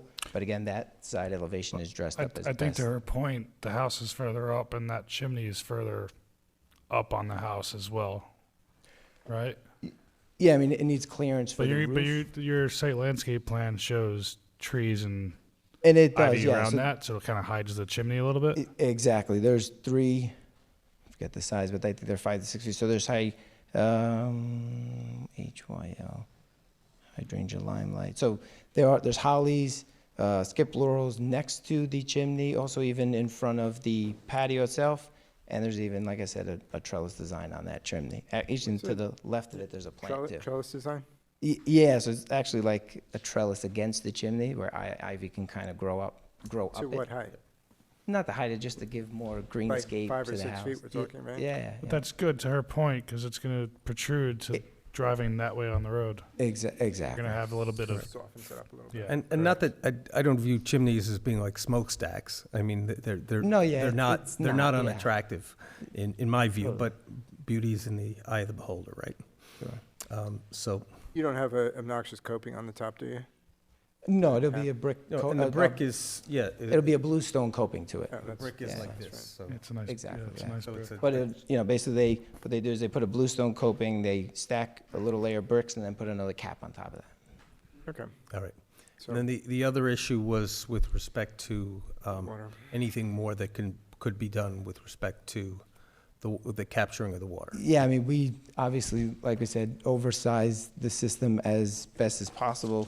Not only that, every area is captured 100%. The trench drains are even basically at the street, so you even have, you know, any water in the right of way is also being captured. Typically, we sometimes put them on the property line, so that was changed to be moved at the street edge. So literally no runoff. Everything is also even accounted for. We even try to make sure that the elevations of the units are very specific in that, okay, we have just this certain area is being collected at a certain amount of drywall at a certain elevation, then the leaders go to a separate unit. What's also sort of another thing we haven't really done in the past, but this system also has a clean out, so it's really the longevity of the stormwater mitigation. So there's also, it's called a T80 water quality unit. So it actually has a filtration bag in it, so the water goes into that unit first. Any debris and leaves and everything, the owner can actually clean it out. It has a lid that you open it. It's like once a year or whatnot, or very big rain events, you can clean that system out so that the entire system, for the longevity of it, actually improves it. And it's sort of a new thing that we started and putting into the projects as well. Yeah. So each system will have a water treatment unit before it goes into the whole system as well. Understood. So I'm sure that's appreciated by the adjacent property owners, but the real question that I'm just thinking here is, you said there's been a conservative design, you've done things before. Can you quantify what you think, or maybe it's a question for you, Rick? Like, okay, so we oversized it, something to hang our hats on. Is it 10% bigger than it would have been if you didn't oversize it? Is it 5? Is it 30? Can you quantify it? Is it helpful?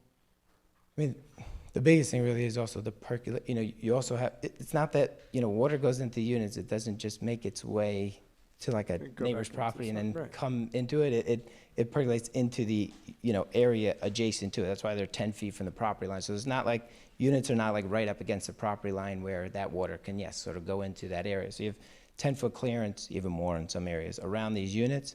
But we also, like you said, only considered bottom percolation. So there's going to be side percolation of these units, but the calculations only consider just water percolating and the soil on the bottom, not the sides. So it's basically considering, hey, if it doesn't go into the sides, do we have enough units so that it only has water percolation on the bottom? So the brunt of the storm will go into those units and then slowly percolate into the bottom soils.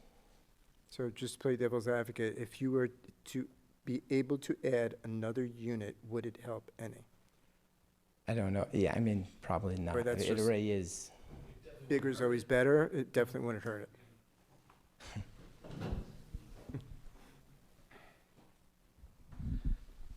it. It definitely wouldn't hurt. And Adamo, remind me just the cubic footage per unit, the units that you're proposing, just so we can give it an order of magnitude. Oh, as far as like gallons? Well, do cubic feet, go cubic feet, and then 92, that's a, With the mic? no, it's a 92.79, if you get my exact numbers. That's the cubic feet that one of these units can store. times that by 7.5, that's gallons. Yes.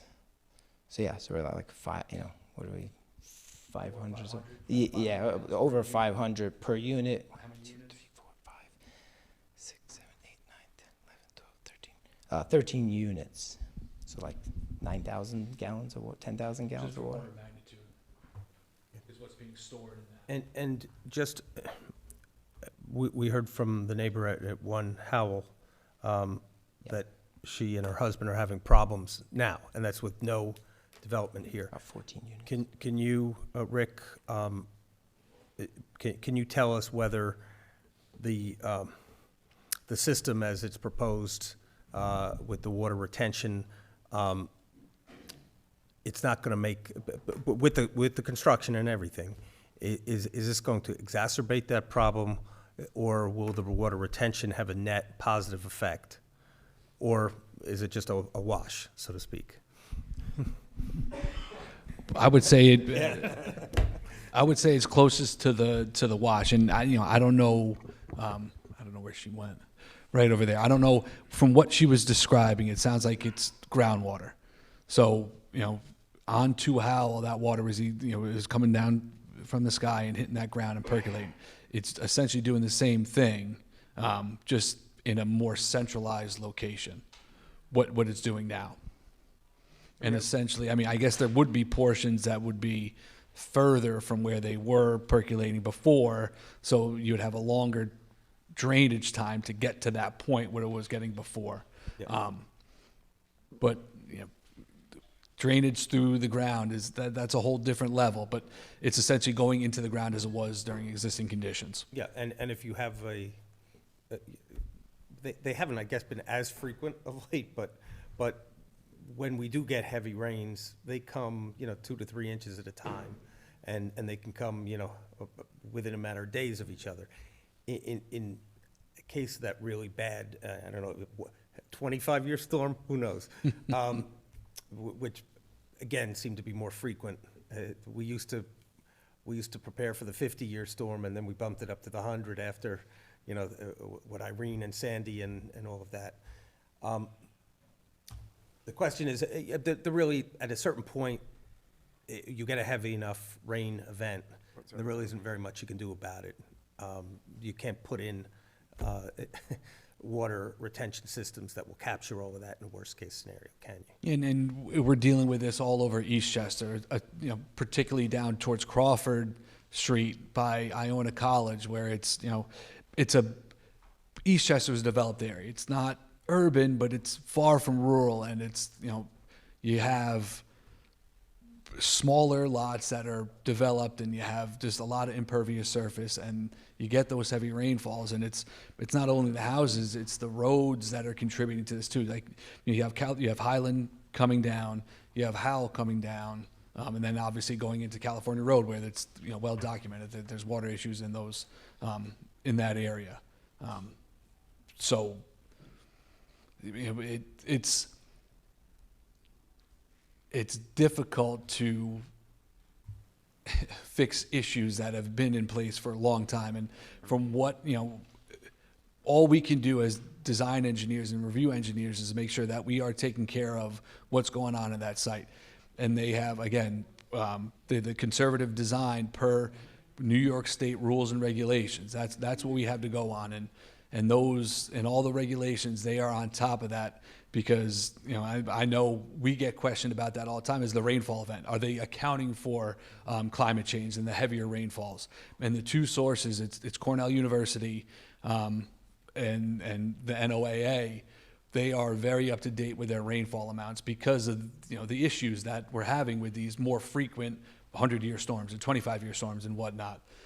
So the powers that be are trying their best to force engineers to design to the extreme levels. So I just need from you, and not from you, Rick, for Ms. Versace, is it? Yeah. That the construction with the water retention as proposed is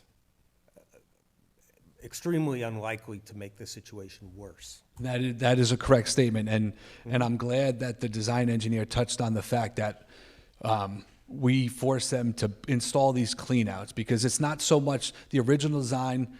That'll work fine. Give it a year if it's not maintained properly. If we made them put in these expensive pre-treatment units that keep leaves and the junk that you're going to get on a roof out of the system, that would hurt that system and make it not function the way it was designed. Because, and I get it. I could see you not trusting me at all here. And I get that all the time about stormwater. It's stormwater and traffic. Nobody trusts engineers about that.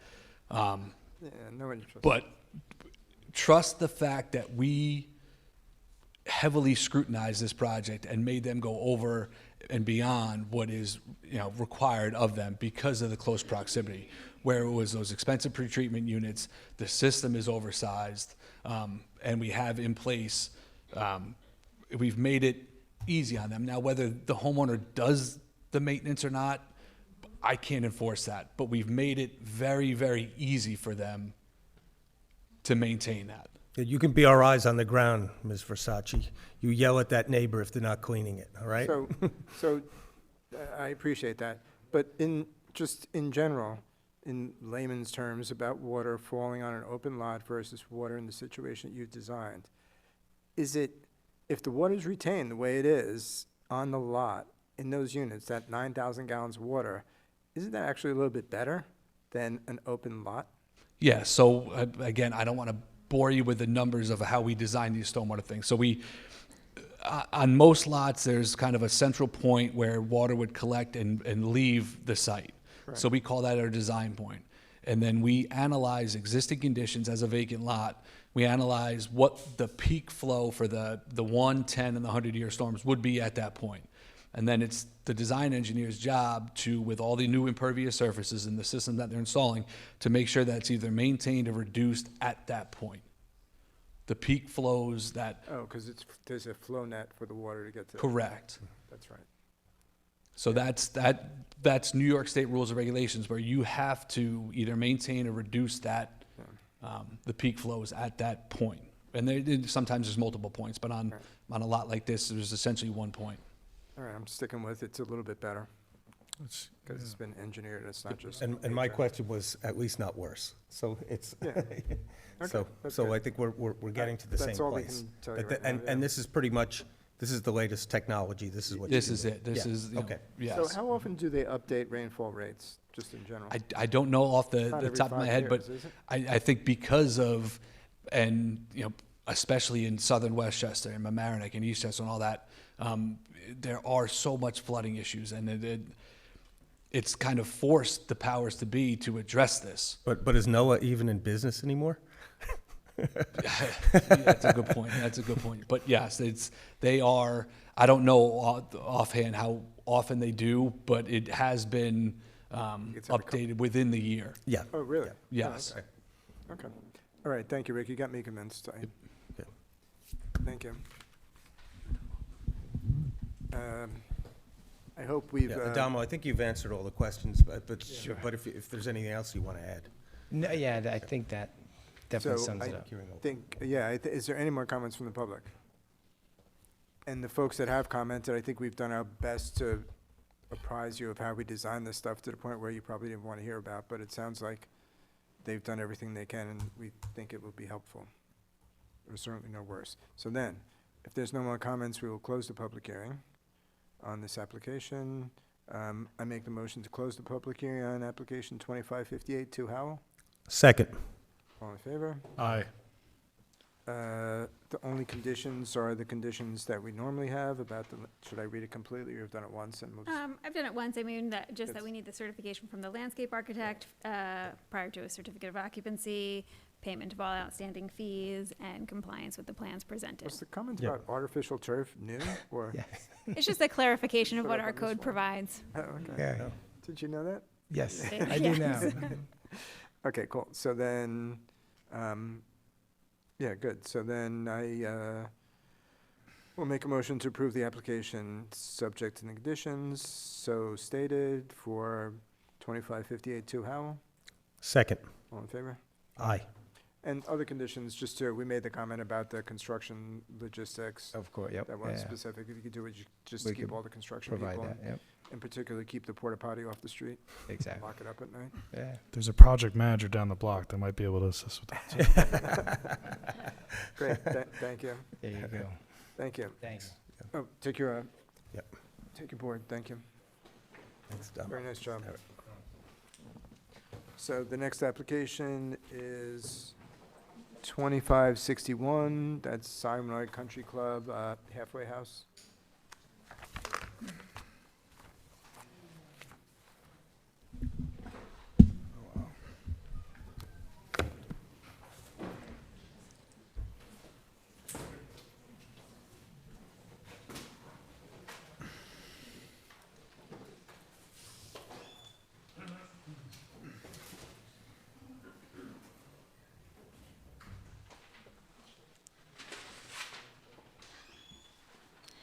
Good evening, Chair and members of the Planning Board. I hope you're all doing well this evening. My name is Helly Pedicano. I'm an associate at Cuddy and Feeder. On behalf of the applicant, Siwanoy Country Club, I'm here with Frank Bua of Precision Woodwork, along with Kevin McGurk, who is the general manager at Siwanoy Country Club. We are here before you tonight seeking site plan approval for the renovation of Siwanoy's golf course halfway house. I'll give a short introduction and then turn it over to Frank to walk you through the details. Afterwards, we're happy to answer any questions. I also want to state for the record that this application is separate and distinct from the application 2538, Siwanoy's maintenance building project. So as you're aware, Siwanoy Country Club is a premier golf club and golf course within the town of Eastchester, situated in the R20 district, which comprises the property approximately 115 acres. In case you did not already know, I did not, before I started on this project, perhaps I should play some more golf. A halfway house on a golf course is a small building which is located at the turn around the 9th hole, where golfers can stop to take a short break, have a snack, go to the bathroom, etc. Siwanoy's halfway house as such is located around the 9th hole, which is directly in the center of the 115-acre property and thus not visible from any of the adjacent properties. Some of the key improvements include upgrading the men and women's bathrooms to be compliant under the Americans with Disabilities Act, ADA, as well as expanding the kitchenette to better serve the members and players on the course. To do so, the foundation of the halfway house is proposed to be very minimally expanded, approximately 112 square feet. It's this aspect, the foundation work, that requires our appearance before you tonight. The project would otherwise be reviewed by the building department administratively. Overall, the project will greatly enhance the aesthetic of the halfway house and bring the structure up to code. As stated in our submission, we submit that this project is classified as Type 2 under the state environmental regulations and thus is exempt from seeker review. And finally, on October 2nd, we appeared before the town of Eastchester's Architectural Review Board, who recommended approval of the application and had no comments other than submission of some lighting specifications, which the applicant has provided. I'll now turn it over to Frank. How are you doing tonight? I'd like to start out just by kind of reminding of everybody where this project is taking place. This is the campus of the golf course. This dot represents the halfway house. We will be expanding the foundation towards the north, I believe, which will not impact anyone. It will actually be towards their front yard. It should not be any more visible. Another thing that I would like to add is that currently the building height is 18 feet. We will be lowering this to 15 feet in order to bring the building into code and not instigate a variance. This should also lower the visual footprint of the building.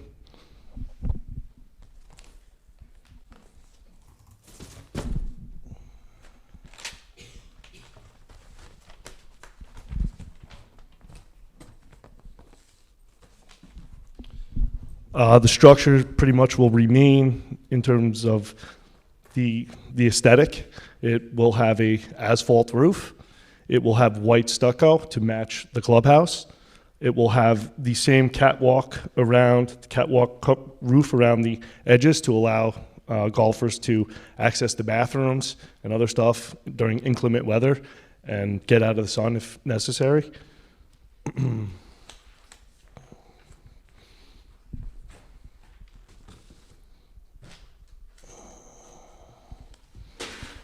Here are some elevations of the building. Again, largely unchanged. We do need some more space in the kitchen to keep Westchester County Board of Health happy and make things run smoothly. Also, the bathrooms are about 60 years old now, I believe, 60 or 50 years old. They definitely need some attention. We did provide you, here's just a basic floor plan with showing the new bathrooms and the enlarged kitchen space. Very basic, rather benign.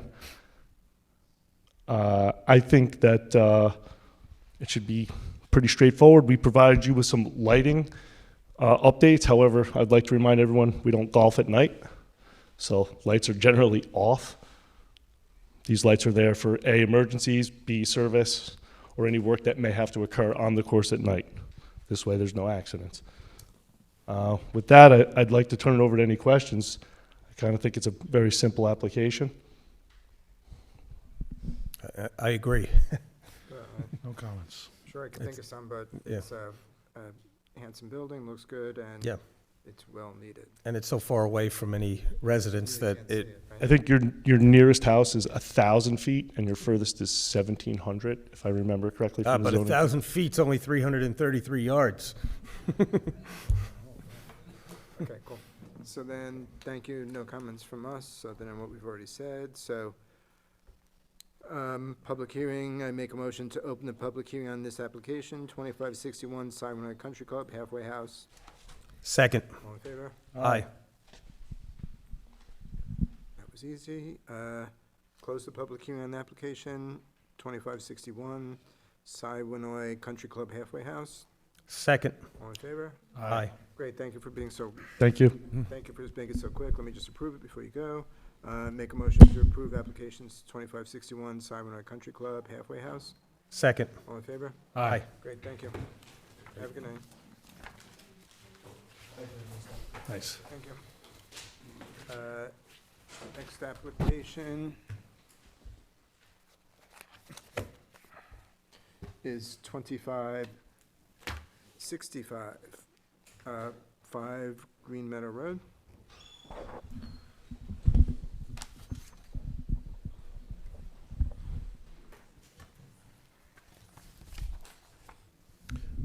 Good evening.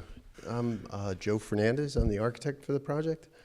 My client had commissioned us to do a small accessory structure in their backyard. They had originally constructed something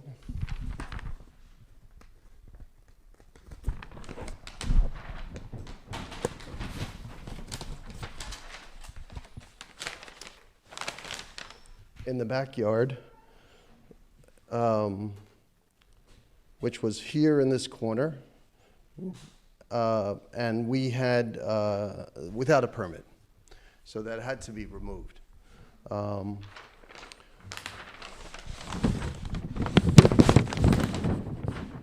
Sorry. So they had this structure here, and I have a depiction for you in the next. Hey, Kurt, could you zoom in on that, please? Thank you.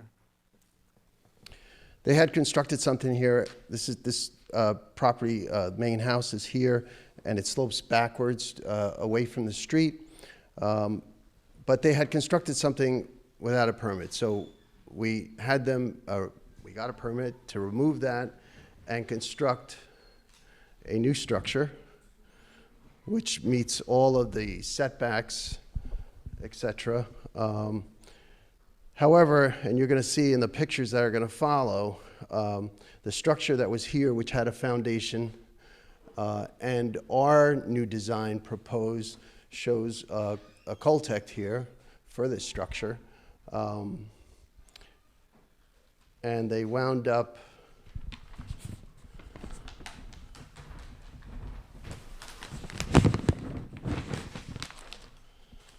this was the illegal structure here. So that was removed. You could see grade here is all fairly flat. It actually slopes a little bit upwards here. And this is kind of what the yard looked like after they dug everything up. And they have various debris and buildup along this side.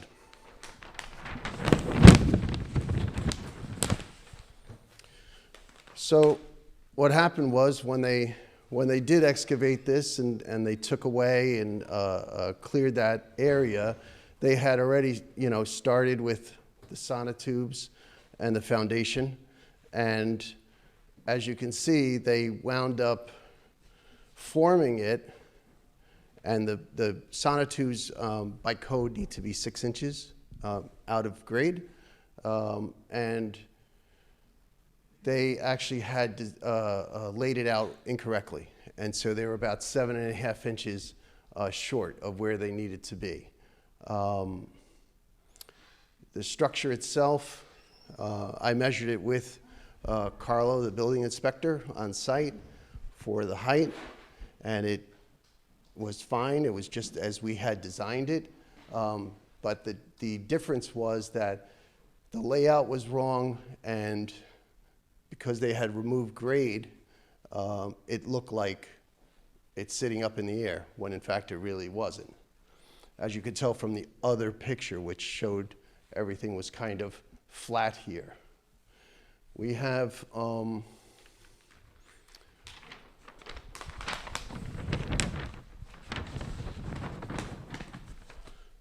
these are from the other street, just to kind of show. This is from the front looking down, so it really is not something you see.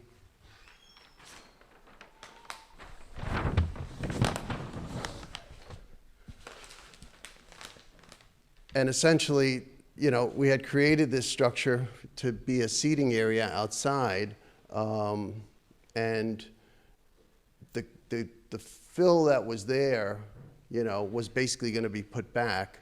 Unfortunately, when I guess the town, Justin or Carlo, went to make an inspection, they were like, "Hey guys, what's going on?" And they were like, "This looks like this was a mistake, or this was risen." But in fact, they hadn't regraded, they hadn't put the Coltex in, so none of that work had been done, so they never backfilled.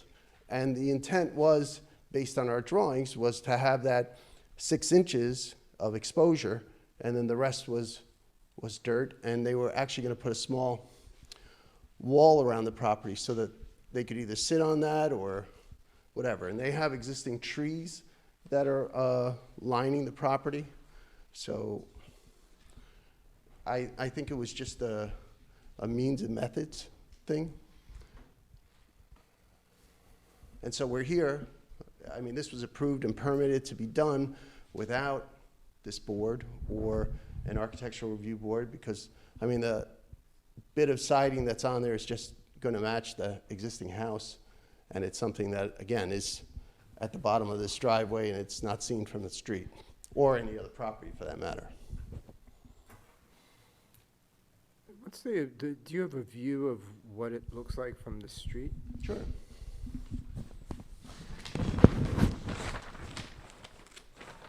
And one Well, as I point is understand just it, that. yeah, it- that, go ahead. this is on Green Meadow. Leslie Road comes off of Green Meadow, and it's on such a slope that actually, even though this is probably not very visible from Green Meadow, it is very visible from Leslie. Right, that's what I want to say. So I have both here. I mean, I have the front from Green Meadow. You can barely see anything. From the back side, so you can see, this is up, I'm not sure what house number this is on Leslie, but you can see the back side of it.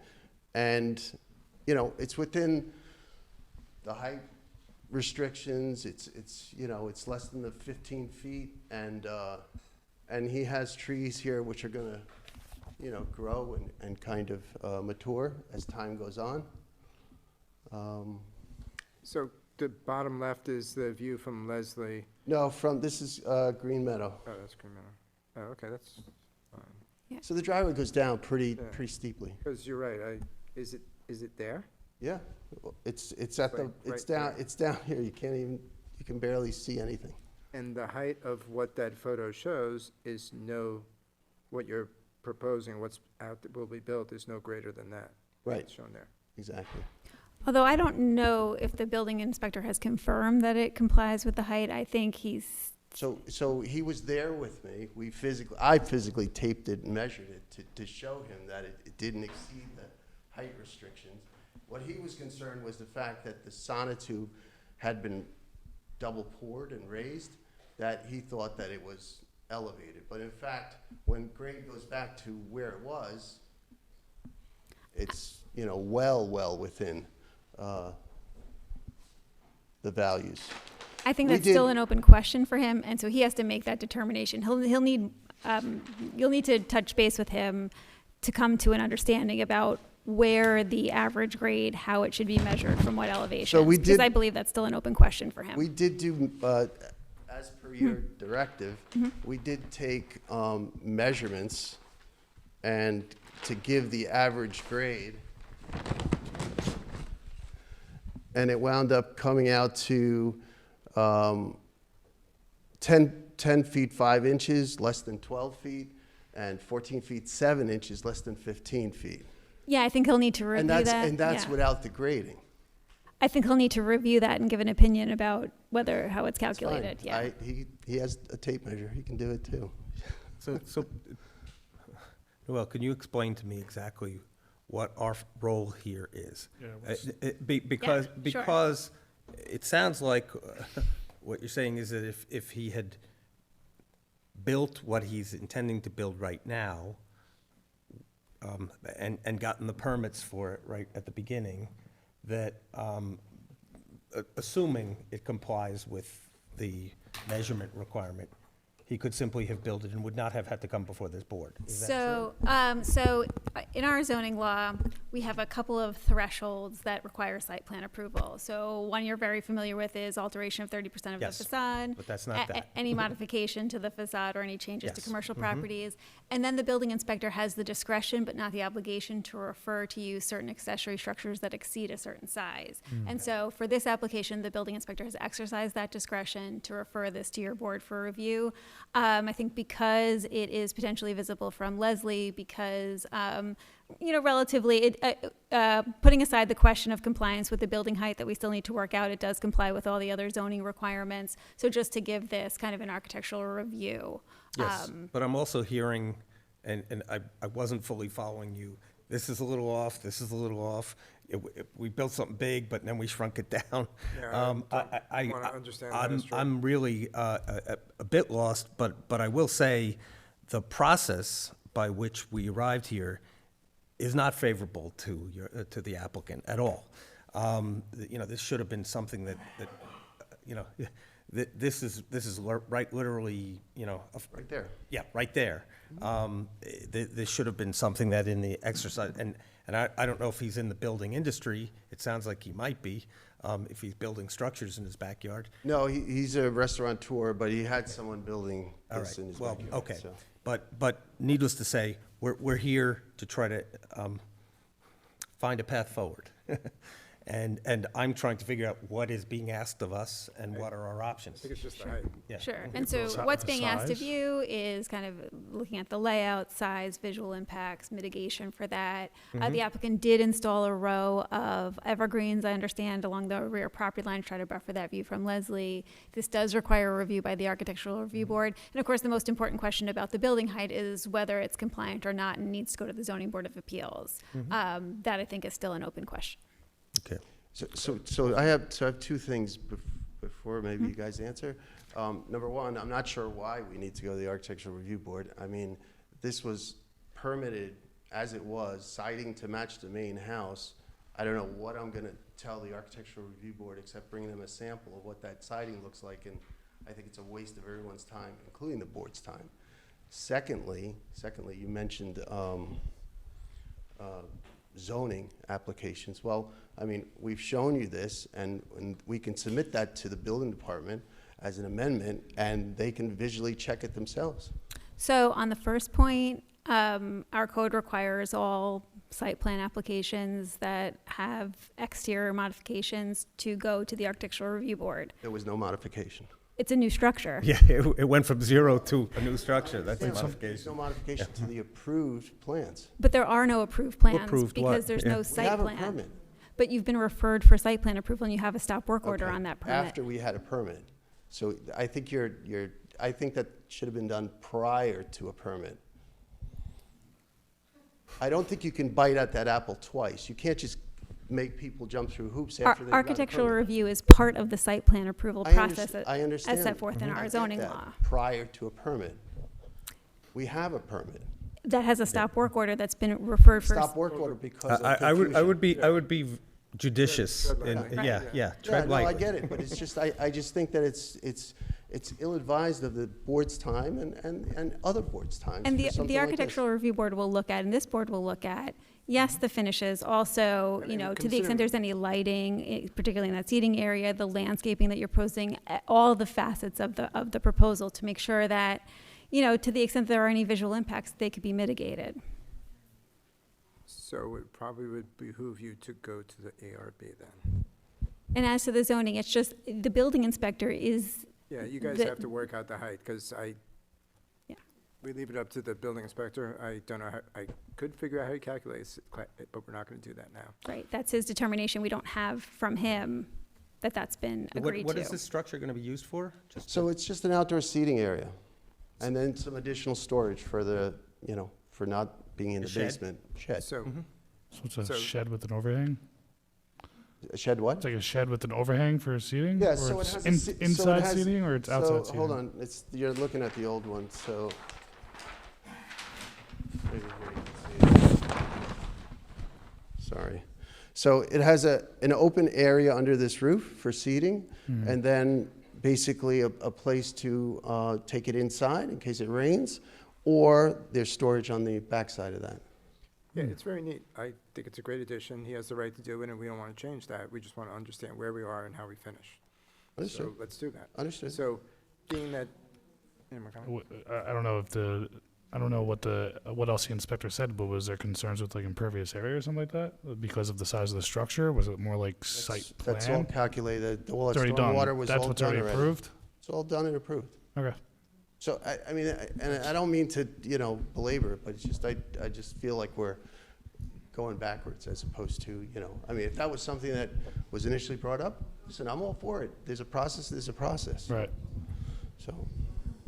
So let's. But see whatever we need to do, we're gonna do. We So it's fine. appreciate that. So let's just see if the public has anything to say about this, please. hear a lot 'cause of I- murmuring. I think Sure. they may. So, so if you could stand down for a few minutes, please. So I make a motion to open a public hearing on this application, 2565 5 Green Meadow. Second. All in favor? Aye. Yeah, please, Okay, Yeah, you- ma'am, please come you'll forward. be called on. yes, okay? one at a time, whoever wants to come first, please. Yes. Please.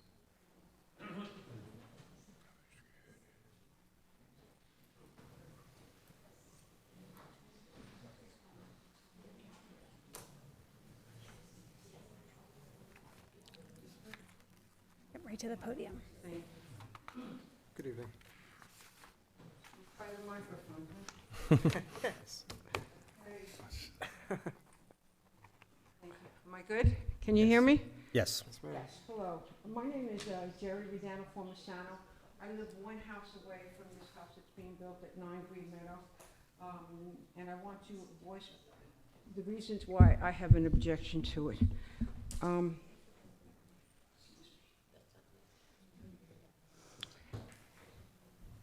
This is the second attempt for the homeowner at 5 Green Meadow Road to build a shed. He calls it a shed for his wife, family, or workers. The first one was built without any contact of the Eastchester Building Department for permission to build it and was subsequently torn down. This new building is more like a second residence building in a very small space. This sets a precedent. What would the landscape of Eastchester look like if all the town residents were allowed to build a second home in the backyard? It is very large. If you go by it, you will see what I'm talking about. It's like 2 houses on 1 lot. I have lived in Eastchester for over 60 years, and my family and I respect the laws of Eastchester and adhere to them. This family, which is new to Eastchester at this house, cannot be given an exemption that will severely affect the Eastchester Building Code laws that have been established and recognized by the people of Eastchester for generations. It doesn't matter if this shed is for his wife, children, workers, rental income options, or any other options. These rules, because to say this could be used for a shed, it's not. These rules have been put in place for a reason. We are relying on the members of the Eastchester Building Department to enforce these regulations to uphold our neighbors' integrity and property values. This address is also only a few feet from the walking entrance to Ann Hutchinson Grammar School and has the potential to be a deterrent regarding extra cars, trucks, people that might be present due to the establishment of this illegal structure. These lots in our neighborhood are relatively small, quaint, and comfortable. They do not support 2 large residences on 1 small lot, which is what this is. Whether it is a place for his wife to sit, a recreation house for his children to play, a residence for his workers to live, or a possible rental, this building is in fact an illegal second residence. And I say that with conviction. It's illegal. You really have to go and measure it and see for yourself. And should not be allowed to be maintained in this single-family home area of Eastchester. We sincerely hope that the board members will uphold the Eastchester regulations for building code in this established neighborhood. A small shed, a cabana, or a playhouse would be the appropriate structure for this homeowner's purpose. The size and scope of this construction at 5 Green Meadow Road clearly violates the Eastchester Building Department town regulations and should be taken down immediately. He has already been asked to tear down a non-compliant building, the first one.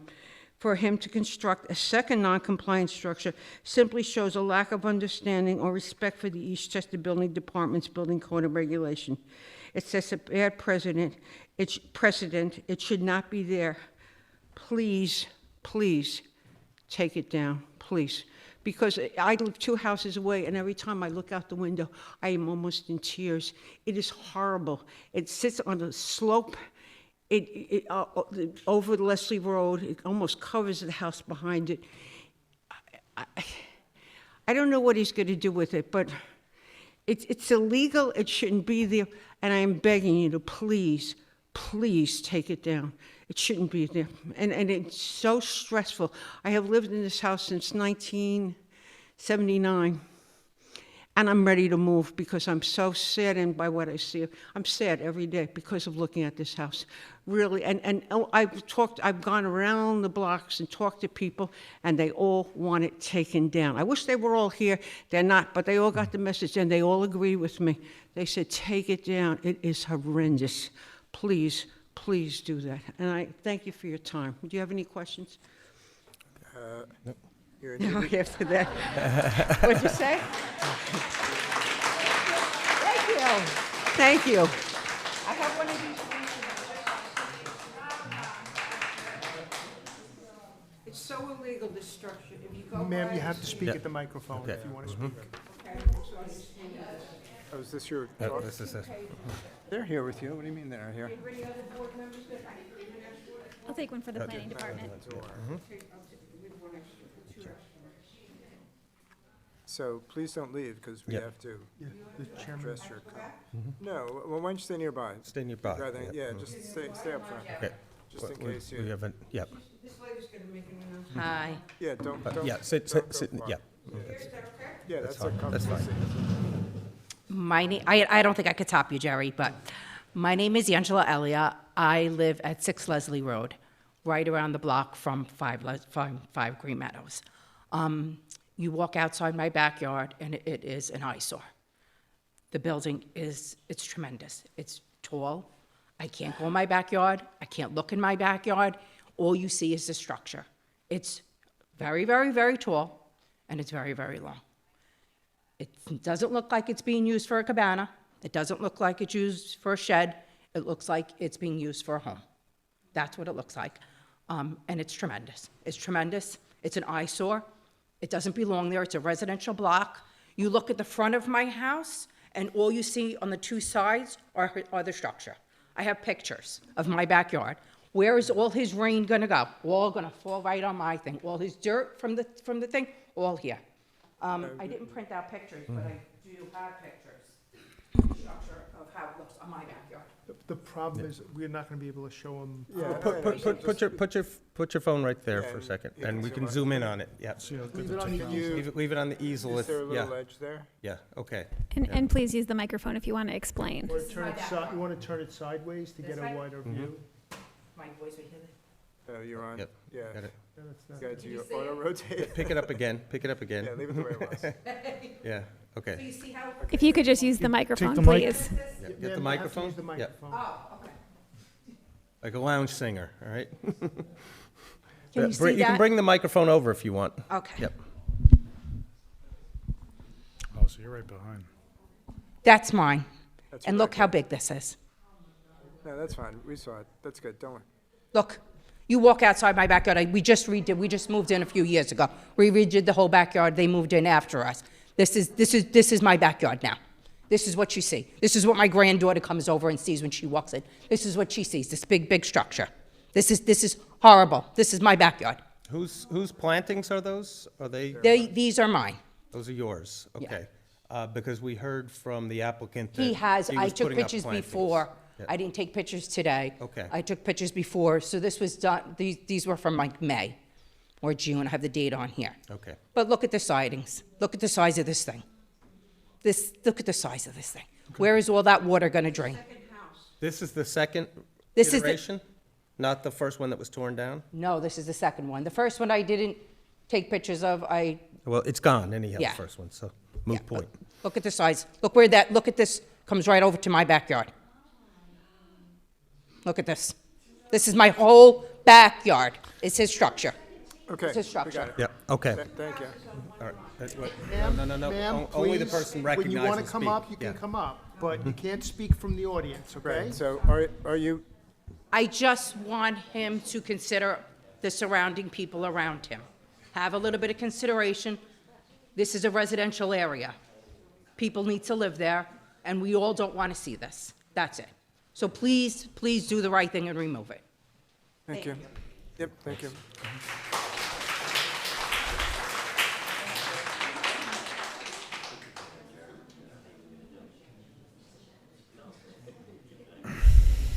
So you could. Oh, you why want don't to just, go up to you the can put it on Why the don't you- easel, and then we can project it on the If you want to put screen. that on the easel, you can do that.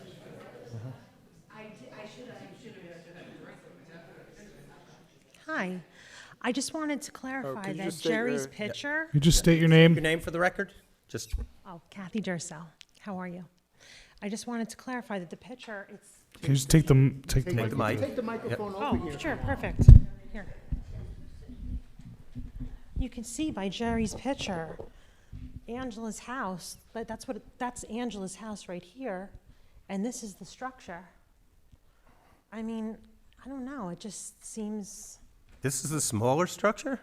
this is the. That's, This is her house, Angela's house. This is the structure in Got that it. picture that you guys have a copy of. Mhm. Okay, All right. thank you.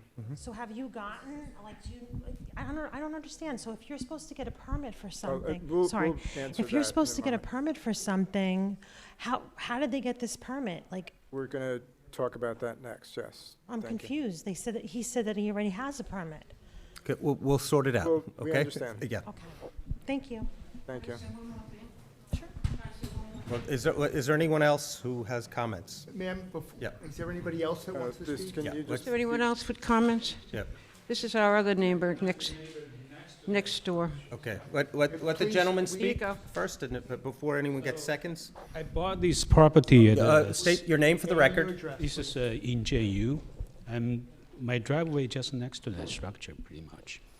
And I bought this house in this neighborhood about 3 years ago because it's a good neighborhood. So are you at 7 Green Meadow? Green Meadow Okay. Road. If I've seen this structure before, I wouldn't buy this house.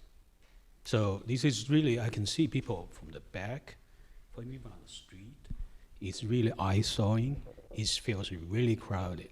I do have a bay window at the back of my yard. I can clearly see the structure right there. So I can feel like people can watch me all the time. There's no privacy. So the other way I can see, there's a picture showing here, which is, can I flip this picture over here? I feel it's kind of false leading because it doesn't show. Because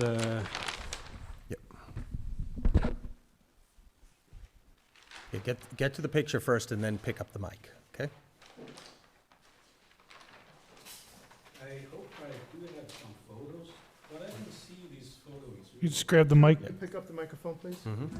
So this bottom right photo, it's old photo. The reason I know is I replaced this. I get rid of the clean mud and put some grass over there. So this is like, I did that job last year around September, October. And if you walk on this driveway, you clearly see a that huge structure sticking out right there. If you take a photo from here, you won't be able to see it. So you can see this is kind of even earlier than that. This is like springtime. So it must be before even September, October. It's got to be spring of last year. So if you look at this, nothing showing up. So I'm not happy to see the way. Where would it be if you could, can you flip that behind so you could use your hand? Where would it have been on that picture? On the picture you just pointed to? It's going to be over here. If you walk on my driveway right here, you're going to see that thing sticking out right So you see, in front. Behind that house. So you're saying the angle is deceiving, that the angle should be different than we It's would. kind of deceiving. It would be more profound. Yeah. So every day I drive back to home, I see that structure. It's really bothering me because it's not say structure big and small. You feel. I come to this neighborhood because it's like suburban. It's good kind of surrounding setting. It's nicely kind of layout. When I look at that, I feel like I'm living somewhere really crowded, and it just kind of lowing down my property. So I wish these things can be taken care of, if it can be taken down. And by the way, through a process of deduction, that photograph is a Google Maps photograph taken from 3 years ago. So that's, I don't think there was an attempt to deceive. I think that was just, he grabbed a picture from Google Maps that happened to have been taken 3 years ago. But your point is well taken, which is that's not a current photo. The structure size-wise, I agree with everybody speaking here, is huge. It's no shed, no way. I have a small shed right next to it. It's huge. So that's why I asked what the purpose of this was. Yes. And also, we need to be mindful of what the town's regulations for accessory structures permit. And obviously, it's before this board because there have been problems with it. So, as to zoning compliance, this structure has been determined by the building inspector to comply with the required zoning requirements in terms of setbacks, with the exception of the height, which has not been confirmed yet, as we previously discussed. In terms of the use, There's no indication that there is a dwelling unit. Dwelling units are not permitted in accessory structures in this district, but there's no indication that that use is what is proposed or designed for this structure. Correct. Right. But All right, this is a very large structure So for an can we just do accessory one last- structure. Can we come Yeah. back to that? You had one more comment? Or is there anyone else? Yep. Oh, yeah, any other comments? Don't go anywhere. Yep. Thank you.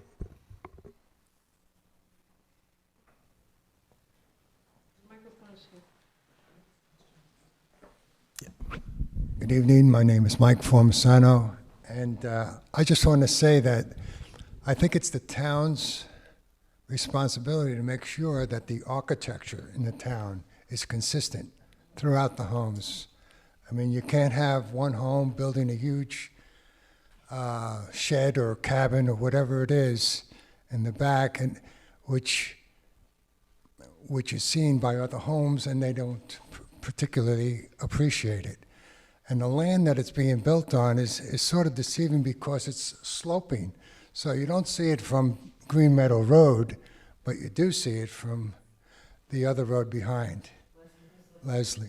Yep. And my neighbor who lives on 7 Green Meadow Road does see it every day when he when he looks over and he looks over in his backyard and he sees this towering structure. So just wanted to bring that up. Yes, and for the record, you're the husband of Jerry. Yes. Rodano Formisano. Yep.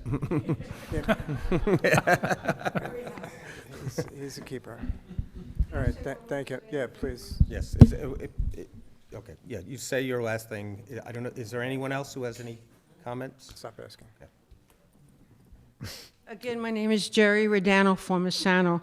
I have one more comment to make. I have spoken to the people.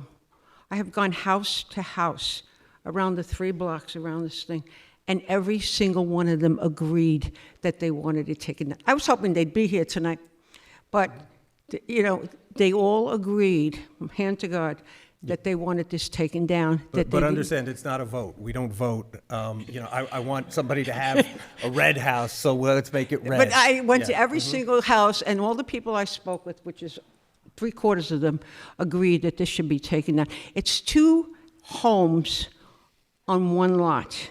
And if why don't I build a second home and then rent it out? Because, hey, that's where you're doing business. I'll do it too.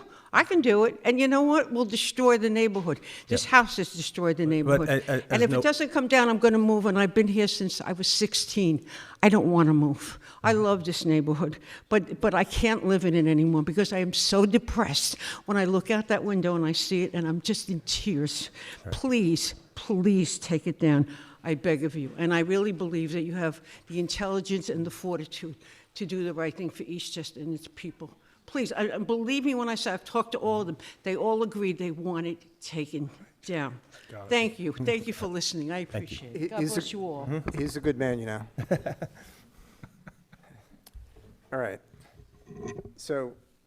Yeah, I did want to emphasize what Noel said before, which is that this cannot be used as a residential structure, and if it were to be approved and were used as a residence, That is something we would enforce, correct? We would enforce in a very, well, it would be enforced, let's put it that way. Right, It's not permitted. It's not a permitted use, and the applicant has indicated that it would not be used for that purpose. So, I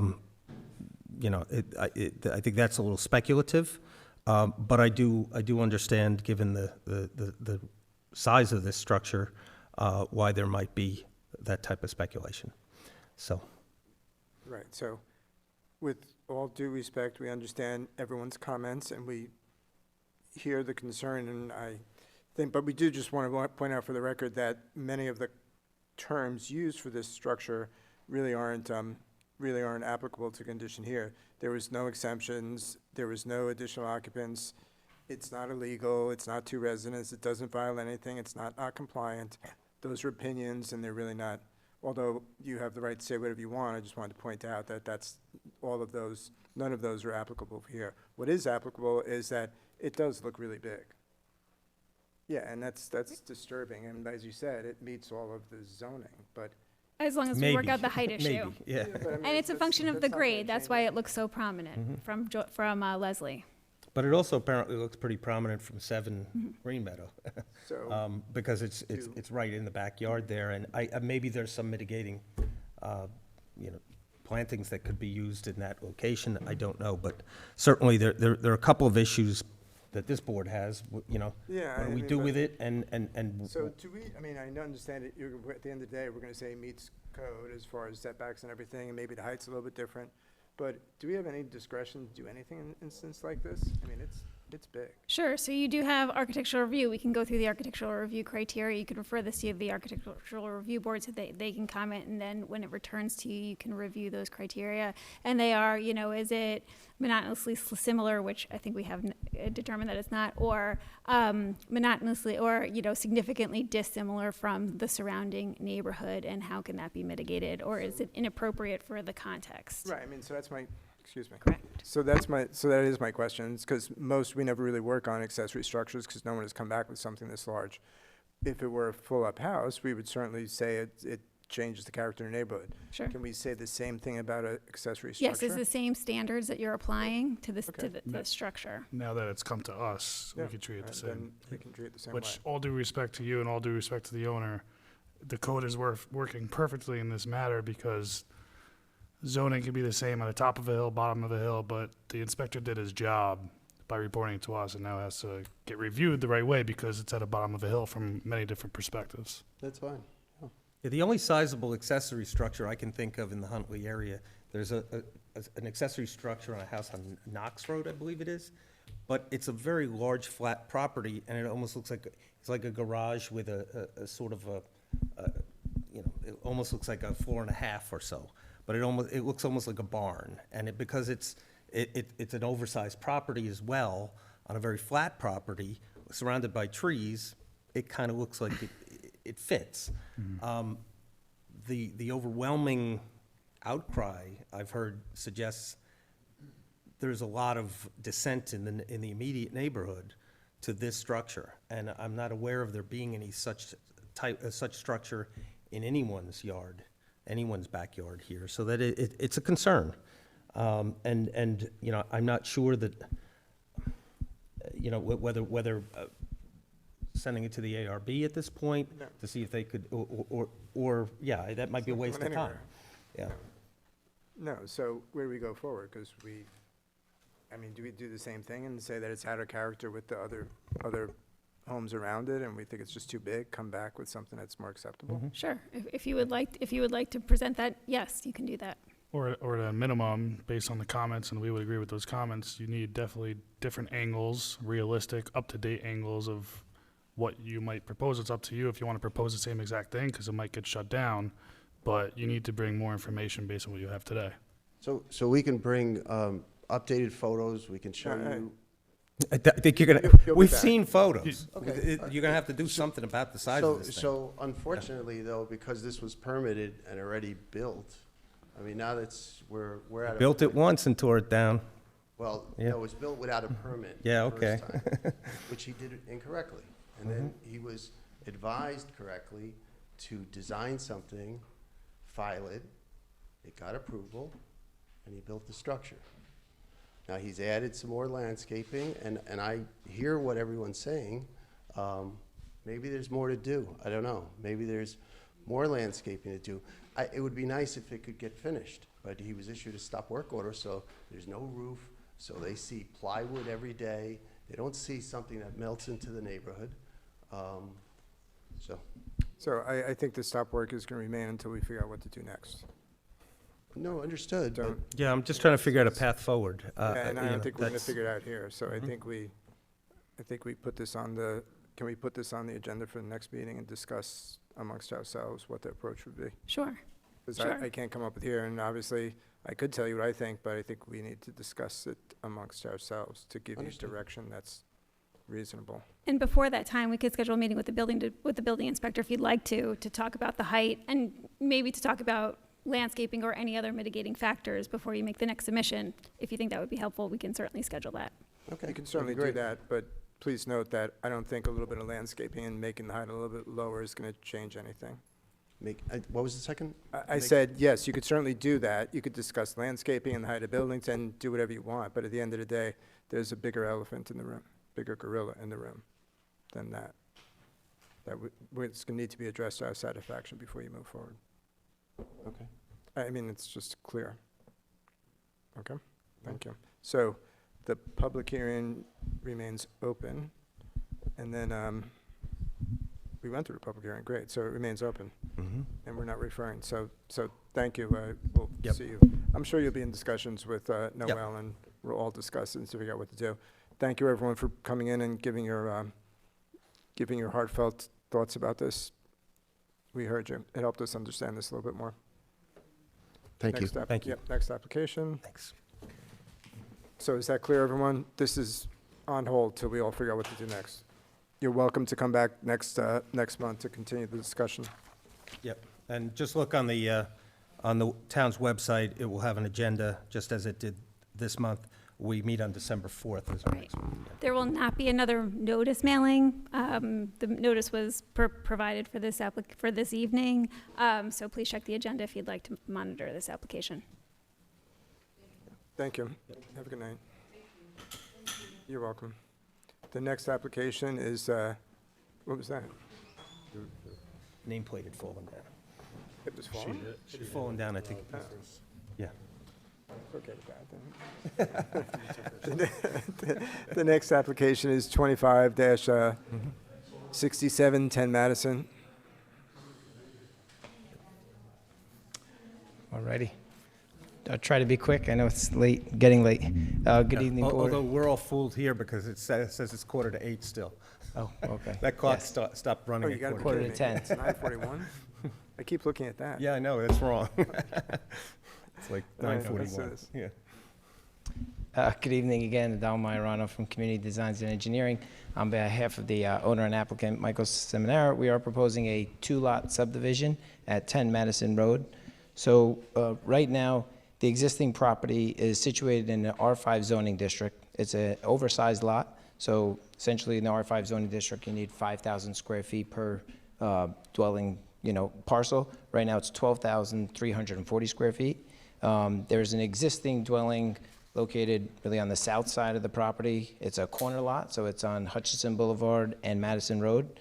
So essentially, the existing dwelling, nothing will change on it. It remains as is. As far as the existing dwelling with respect to the new property size, it will be 7,340 square feet, so still over what is, permitted in the R5 district. But as far as the coverage of the impervious area, the gross coverage of the primary dwelling, the gross floor area of the house, everything conforms within zoning to the new, basically, lot line and the new property size, and also as far as the setback to the new line that's being added. So the proposed parcel will be a 5,000 square foot lot, and then obviously the house that comes afterwards would also be zoning compliant with respect to all of the setbacks that are required, again, in that R5 zoning district. As far as, to get into so specific with stormwater, but again, we did stormwater tests that our town consulting engineer came out to witness. We did deep test pits in the back and the front, and also percolation tests in the back and the front. And we essentially sort of, just designed a theoretical sort of system that if they were to completely cover 2,500 square feet of the property, can that be mitigated with, Coltech units in the front and the back? I would imagine when they do, they probably wouldn't, max out the property. But we tried to just, give it the, worst case scenario sort of system. Other than that, yeah, and also as far as trees or anything goes, nothing is to be removed on the property as well. It's, as it is. The only thing there's a row of evergreens in the front of the property. I would imagine when they come back at that point for a proposed dwelling, these probably would be removed. But other than that, it's compliant with everything to be removed, to remain as is. There was, in fact, it was actually like a tennis court there, and underneath it was a pool. That has all been removed, and actually see in this picture, it's already been seeded and there's hay down on that area. And that really sums it up. Okay. Thank you. So it's pretty simple, we're just dividing the lot. Yes. And as far as your comments, there's nothing to talk about. Okay, we'll get, one moment, please. I don't have any comments on it, except thank you. That's fine, let's see what the public's comments are. So, I make a motion to open the public hearing on 2567 10 Madison. Second. All in favor? Aye. Please come forward, comments.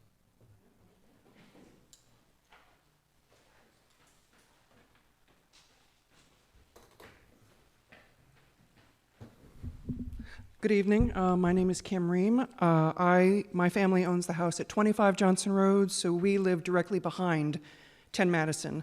We also have a corner property. It's a large backyard. I currently have 2 houses behind me, one on the right, and with the proposal, now I'm going to have a 3rd house behind me. So I understand the question before you is splitting the lot. I think our concerns are with what's going to be built on that lot. I'm hoping maybe you guys can explain the process to me a little bit more. If you approve this, what's the next step? It goes before architectural? Sure. So I guess, are these plans that were supplied, are they final, or is this just a draft? Nothing's final. Nothing's So, final. Let me answer your It's question. a good question, though. Yes, of course. This is great. What happens next? So right now, anyone who owns a plot of land that is actually 2 lots has the right to subdivide it. Come in front of us and say, can I exercise my right to subdivide the lot? And we normally say, of course, it's your right, it's your property. Okay. And then once that's put in place, it's filed as a plot, and then after that, the architect or drawings are put together for the houses on one or both of the lots. Okay. At that point, they come back with a site plan that shows the house, about where it's going to be, what the area around it, sidewalks and parking and garages. They come to us with site plans for either one or both of the recently subdivided lots. Mm-hmm. So, answer your question about what's next, that's next. Mm-hmm. At that time, if you have comments about what's being proposed, you could come back and say them at that time. Yeah, and if I could add to that, this is an application for what is purely a legal, Splitting. legal device, splitting a property, so that from one property, you now have 2 lots. What the chairman was talking about is a subsequent application when the owner of the property goes to develop presumably the new lot, maybe also the original lot. There may be modifications that are needed because of, whatever. But that's a separate application, and that would be treated just as if anybody were, and you've seen them today or even in past planning board meetings, if somebody wants to do a big renovation of their home, tear it down or whatever, they have to come here and get approval. So that's a separate application from this one. Okay. This is simply a legal measure that's being taken. So so it looks like the town has already asked or evaluated the project because they put out a memo that was included with the agenda that had about 15 points. And it raised some concerns, some of what we heard tonight, rainwater, there's no recreation space, and there's talk about the board implementing a 10% fee on the valuation. Why isn't that a non-starter if it already, rejects or goes against one of the town ordinance? Some of these things are just as, like for example, a park space. There's a tax that's levied on a property if it's not. Well, we do. So our subdivision regulations require subdividers to provide a recreation space, or in the alternative, if the layout of the development does not lend itself to that, in lieu of providing that parkland for the parkland lost by the new lot, they can make a fee. So that's not an exception. Our code just offers that alternative. Okay. Because I just think that there's some discrepancies, or I don't know that you all have the facts based on the comments that your own consultant put to make an educated guess saying, yes, you can do this, or is there time to mitigate some of those questions and concerns that your own consultant brought up before it goes before the architectural review? Like I learned a new word today, impervious. There's, Yeah. which I guess means you can't, nothing flows through. So I think we might have a rainwater or drainage situation here. So would that be mitigated before anything is, Yeah, you know, but before we break but in just the legally ground? dividing the property has no effect on rainwater. True. Right. So True. one I don't thing- object to what we that per asked se, I our- object to the building of Sure. the house. Yeah. And what For we all ask the our consulting comments. engineer to do in this circumstance is take a look at the layout as proposed, and if, in his estimation, based on the plans provided, if someone were to develop that lot, if it could suitably accommodate a stormwater management system that would be appropriate for the maximum permissible coverage. So that's what he was evaluating. He wasn't evaluating actually what will be installed on this property. That will be evaluated when the site plan application comes before the board. But what he was doing in this instance is just evaluating whether the site is appropriate for stormwater mitigation in general. And I just want to add one other thing to your concerns. As Mr. Nemisek indicated, that would be a separate application to construct on the divided lots. There would also be a public hearing for that where you would be able to come in and look at what's being proposed and, you know, voice your comments on it as well at that later time. So just so you know. But plainly, it is being contemplated for development, and as Ms. Wilson said, you know, we sort of rule out, it's almost a feasibility. Is it even possible to build on this? Right. And if we can rule it out at the beginning, then it's something that the applicant probably ought to know at the subdivision phase. Yeah, you can subdivide this, but you're not Understood. going to be able to build on it. Understood. That has not been ruled out. So, Thank you. Appreciate it. Thank you. Thank you. Additional comments on this application? No. Yeah. Yes. No, you guys Okay. together? Okay, good. So then, I think we are going to move forward on this since we know everything we can, or we've heard everything we can. So I'm going to close the public hearing. So And- sorry, go ahead. conditions, you want to do the conditions after? We have two things to do here. All subdivisions are unlisted actions under SECRA. Well, this application is an unlisted action under SECRA, so we will have to make a SECRA determination before we move forward with a determination. So you should have in your packets there the short environmental assessment form provided by the applicant, and we've prepared a draft of the part 2 of that form. This is just the short form. And I can quickly go through the questions on that. You know, will the proposed action create a material would conflict you, with the? just for the record, Sure, please. with the land use or zoning regulations, and I've checked no or small impact. This is a residential lot. It meets all the zoning requirements, so no or small impact on that one. Will the proposed action change in the use or intensity of the land?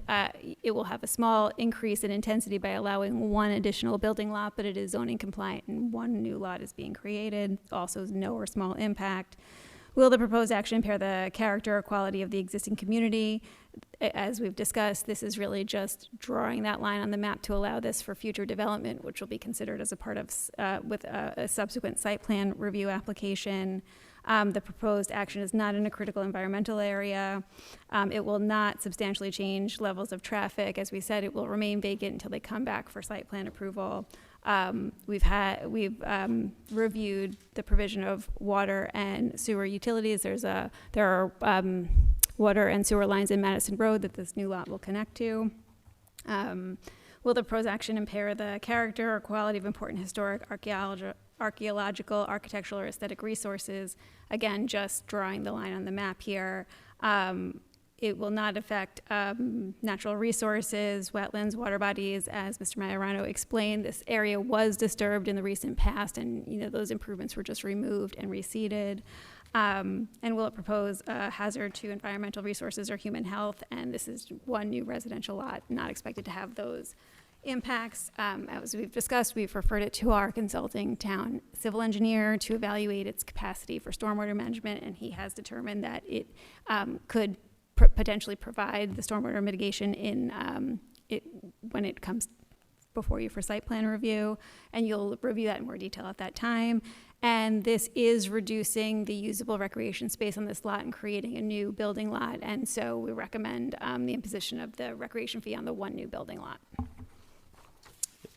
So on that basis, a negative declaration would be appropriate. Right, so if we agree with that, now's the time to adopt the negative deck? Right. Okay. Was it part 1 and part 2? This is part one. Yeah, I just went through part two. Part one was prepared by the applicant in its submission materials, and then we've prepared a draft of part two, which is what I just went through. Okay, cool. So then I make a motion to adopt adopt a secret negative declaration, part two, and approve the subdivision.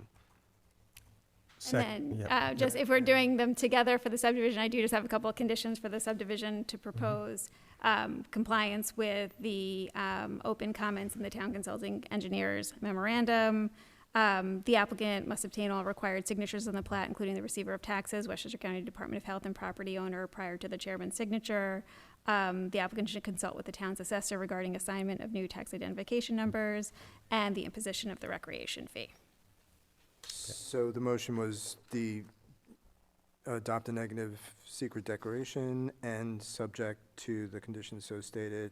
For the conditional and final subdivision approval. Right, to approve application 2567, 10 Madison. Second. All in favor? Aye. Good. Thank you very much. Thank you. Good, thanks. Okay. So the last application for the evening is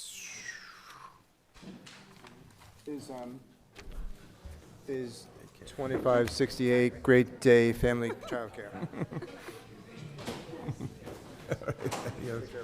Thanks.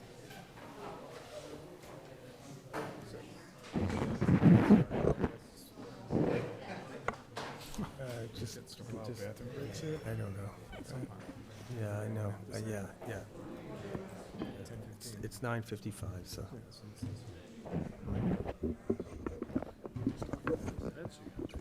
What's that? No. Supposed to pick somebody up at Westchester Airport at 11:30. Well, we're going to finish by then anyhow. We're definitely done by then. We can't stay forever. Yeah, you should do it the opposite. Like,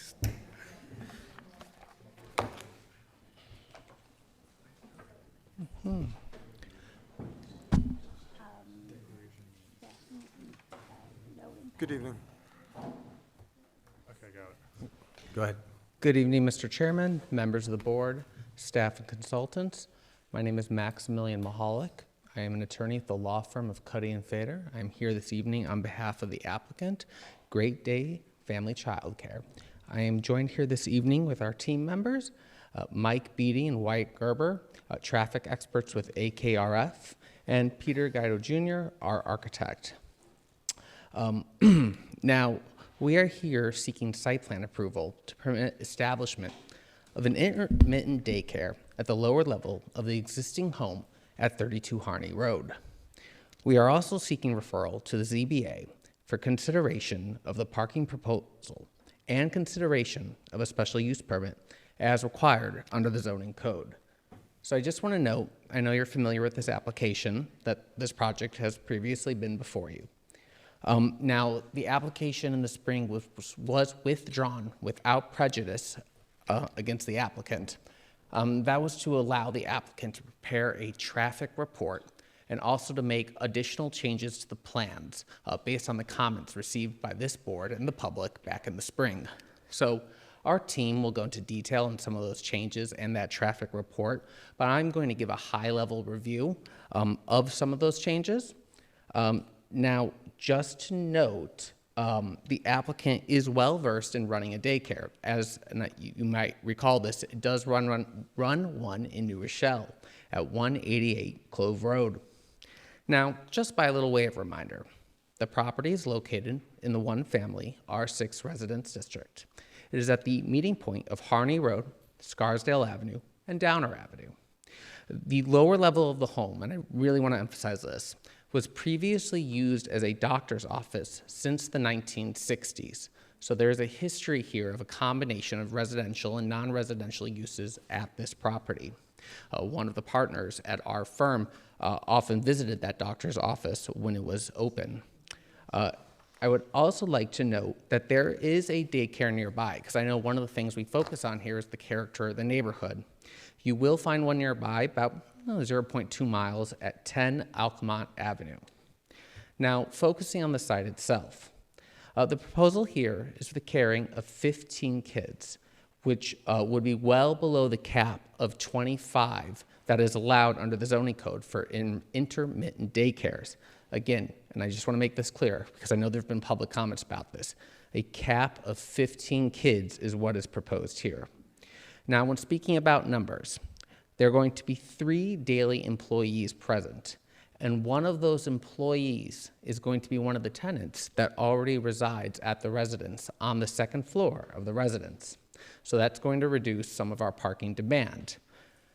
The daycare would operate from 7 a.m. to 6:30 p.m., and there would be allotted pickup and drop-off hours respectively in the morning and evenings. And there would be 2 secure play areas that would be provided, located away from the street, both with pathways that allow for safe access for children, and these will be fenced areas. And I really want to emphasize here, there are going to be no changes to the footprint of the house as proposed. Bless you. As such, and as noted in the notes prepared by staff, this is a type 2 action under SECRA. But turning back to the operations, the employee and resident parking will be located on the driveway off of Harney Road. Got to make sure we say these streets accurately, Harney Road. While pickups and drop-offs will occur off of Downer Avenue. It is important to note that we are separating what I would call long-term parking, resident employee parking, from a drop-off and pick-up area.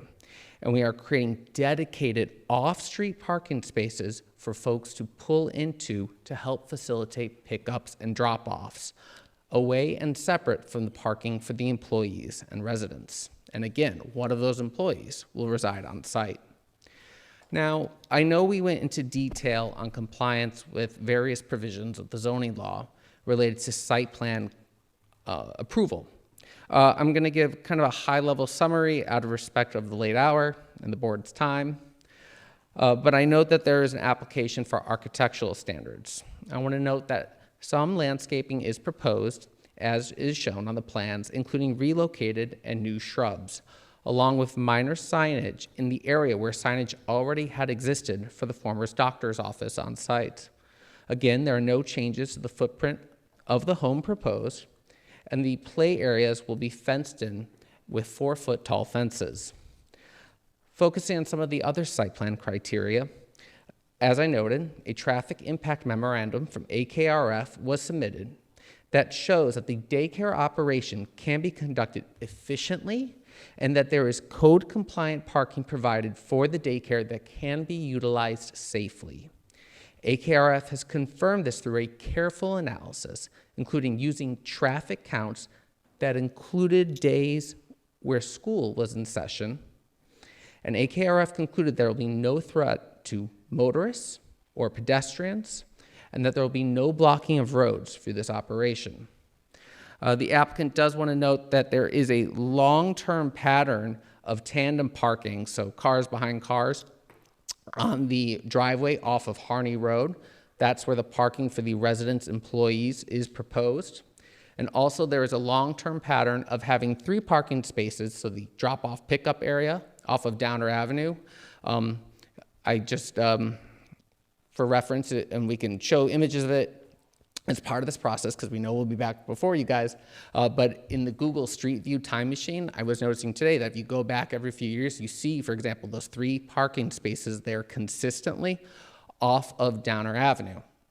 And that is part of the parking that was utilized for the medical office. And there were curb stops for those 3 spaces. But what the applicant has done here is that they've proposed improvements to portions of these driveways, particularly the Downer Avenue driveway, to allow for ADA parking to make sure that ADA requirements are met. Now, as noted in the AKRF memo, the daycare use will have a similar or lesser traffic impact than the former medical use.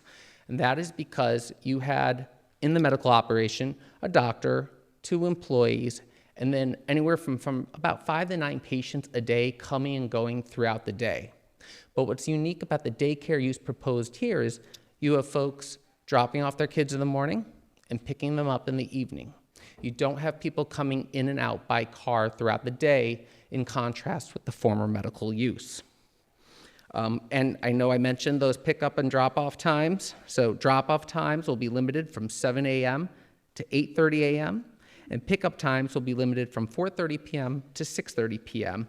And again, at most, there would only be 15 kids, and that's a pretty long slot for a couple kids to be dropped off or picked up, but it's not a situation where you have folks coming and going throughout an entire day, as you saw with the doctor's office.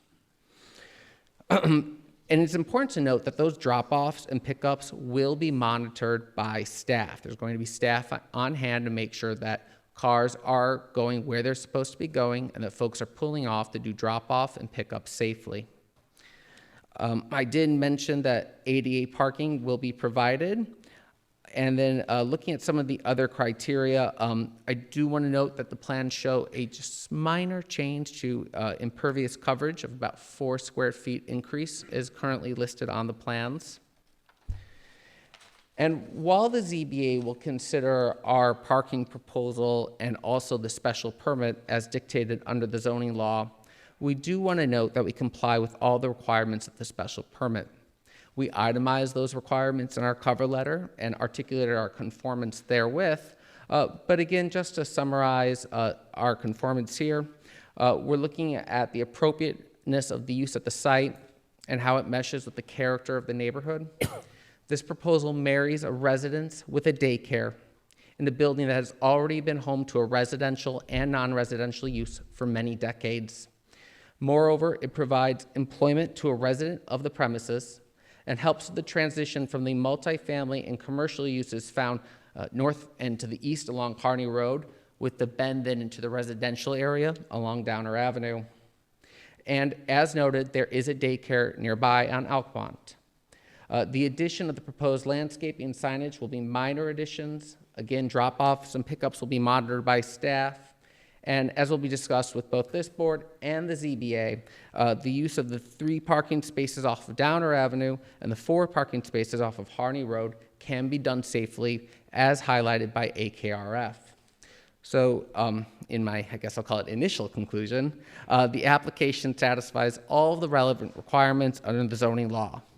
I want to note that we did receive comments from staff and the town's consulting traffic engineer, and we also have been seeing the public comments that have been coming in, and we are reviewing and providing updates and responses related thereto, and we'll be providing supplemental information for this board if we can't get to certain items this evening. And with that, I'm going to turn to Peter, who's going to walk through some of the site plan and architectural updates. And again, because there's not really changes to the house, it's site plan updates, I guess I would theme it as. But I think Peter, as the architect, is probably best prepared to do that. And so, Peter, if you want to. While he comes up, I just wanted to point out something with respect to the parking. The building inspector has determined that the parking is deficient under the zoning law, that the back 2 spaces in the Harney Road driveway are not legal spaces because they are predominantly within the right-of-way.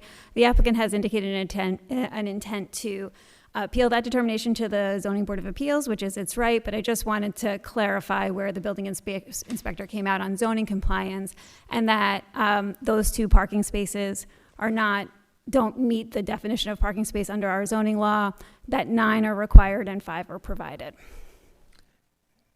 Thank you, and yes, we are making that the subject of our appeal to the Zoning Board of Appeals, but I thank you for the comment. So Yep. in what way are they non-compliant, as far as that they go into the right of way, or that they're not wide enough, or That they're predominantly within the right of way, yes. And in addition, only the residents could have a tandem space. So even if they were all entirely on the property, only 1 tandem space would be permissible. But the primary reason for determining that they were not legal parking spaces is that they are, predominantly within the right of way and not on the property. In the tandem condition or in the single condition? No, Well, the 2 back tandem spaces. You see, in Harney Road, there are They 4. can't see it there, yeah. Yeah, can Okay, you? yeah, that's 4 spaces there. Okay. Right.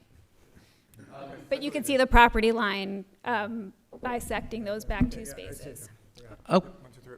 I see it. Great. And just to note, just as a procedural item, what our firm typically does for Zoning Board of Appeals applications is we'll make an interpretation request, and the Zoning Board would consider that. And then in lieu of the interpretation request, we'll also make a variance request. So if the interpretation request is granted, that is excellent. But if it is not, then we move to the variance request as dictated by the notice of denial. Sure, and that's how interpretation requests typically proceed through our zoning board. Yeah. All right, let's go to, I'm sorry, I forgot your name. Peter. Hi, I'm Peter Gato, the architect. So I'll kind of run through the plans fairly quickly. I think you know the property, but essentially, maybe I'll do existing first. So the existing structure, as you can see, is a house situated on this sort of bendy corner. There are existing 4 spaces as they striped in the area, existing 3 spaces on Downer. The house, there's a curved walkway in front. There is a play area or a recreation area on one end of the house. The property line is sort of tight to the house, but there's a walkway that connects the one side to the recreation space on the other side of the house. There's a little tiny shed on one side, and then the existing landscape that's there along the curved sidewalk along the front. The walkways and crosswalks are all existing. This is an island, and the existing crosswalk beyond that as well. And proposed is very similar to what's there now. The only thing we did on this end, the Downer Road end, is actually legitimize one of those spaces to an ADA space with a striped area, which also serves as a clear path to get up. And since there's a level change here, we have a little drop curb to get inside the building. This is primarily the drop-off and pickup area for the daycare, and this doorway and this entrance would be used just for that. The residents would not use this entrance, or nor would the parents use this any other entrance except this one here. As we walk around the building, it's a grass area now, but all we're proposing now is to have a fenced-in area, which actually connects to a safe inclusion right in front of the doorway and also the parking. And then as we walk towards the other side of the property, the existing landscaping would be relocated in the front and supplemented as needed to screen from Harney and Downer and Scarsdale Ave. As we walk to the other side of the house, this upper recreation area will still be designated as recreation, but it'll be considered another playground. And the reason why we did 2 separate areas is for compliance with both ADA and also the requirements for daycare and outdoor recreation space that you have. That's required. And landscaping as such has not changed here, and the spacing has not changed as well as there. And there is a direct little connection in terms of walkways to get up and into the recreation area safely through doors on the ground level, contained area up into the playground. And that's it. And the exterior, as Max said, no changes on the exterior, and just updated signage with code compliance signage with the village. Thank you. Thank you, Peter. And now I'm going to turn to Wyatt Gerber with AKRF, our traffic expert.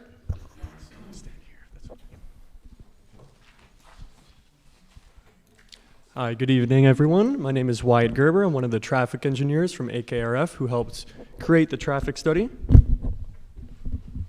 And I'm just going to keep things pretty brief, again, the late hour.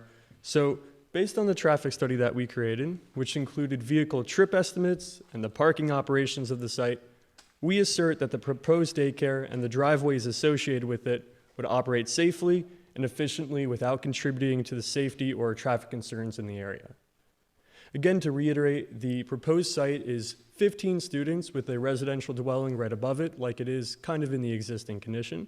It's located at the corner of the intersection of Harney Road and Scarsdale/Downer Avenue. So the first thing that we wanted to do was actually count traffic counts at that intersection to get an idea of what's going on in that area.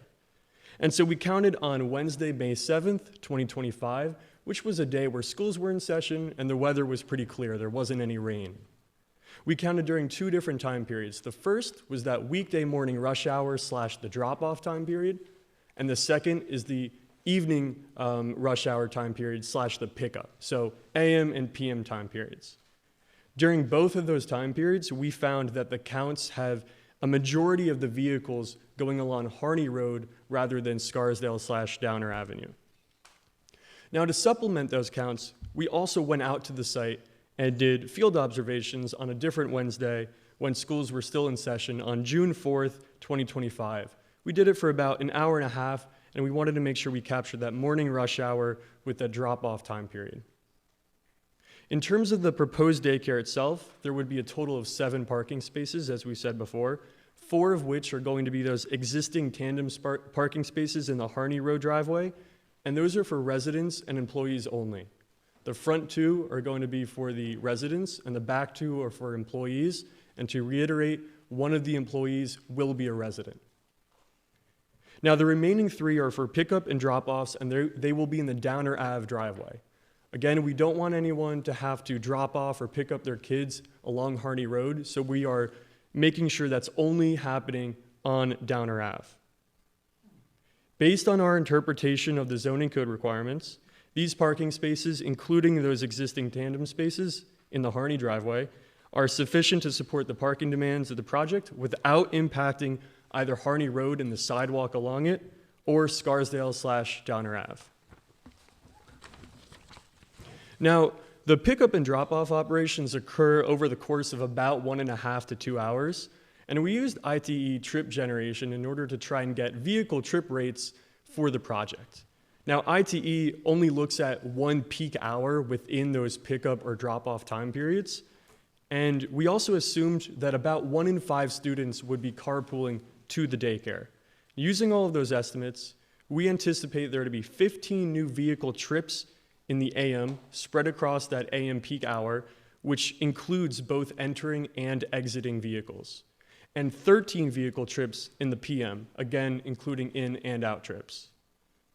Now, given the low number of trips generated by the project, it's not really anticipated that the project would negatively impact traffic and pedestrian safety, but the traffic study did identify recommendations that could be implemented by the town to improve ped safety, which includes signage improvements and enhancements to the traffic signal to address some of those existing conditions. Due to the low volume of traffic expected to access the site and those separate employee / resident and pickup drop-off parking areas, both driveways would operate safely and efficiently without contributing to safety or traffic concerns in the area.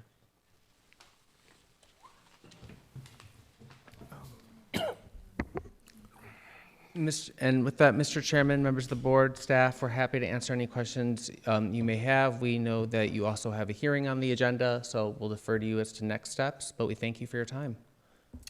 Thank you. Mr. Chairman, there's a couple of points I want to raise from a traffic enforcement perspective.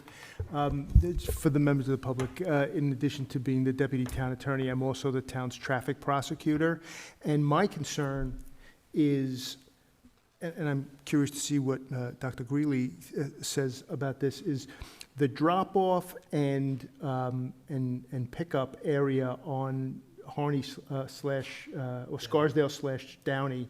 The concern to me from a traffic perspective is with that intersection, you have, assuming approximately 15 cars coming at roughly the same time, and you're going to have cars going in there to park and parents bringing their children inside. What you're going to have and what your presentation has not addressed is the backup of cars that are waiting to get their children in there at what amounts to be a very busy intersection.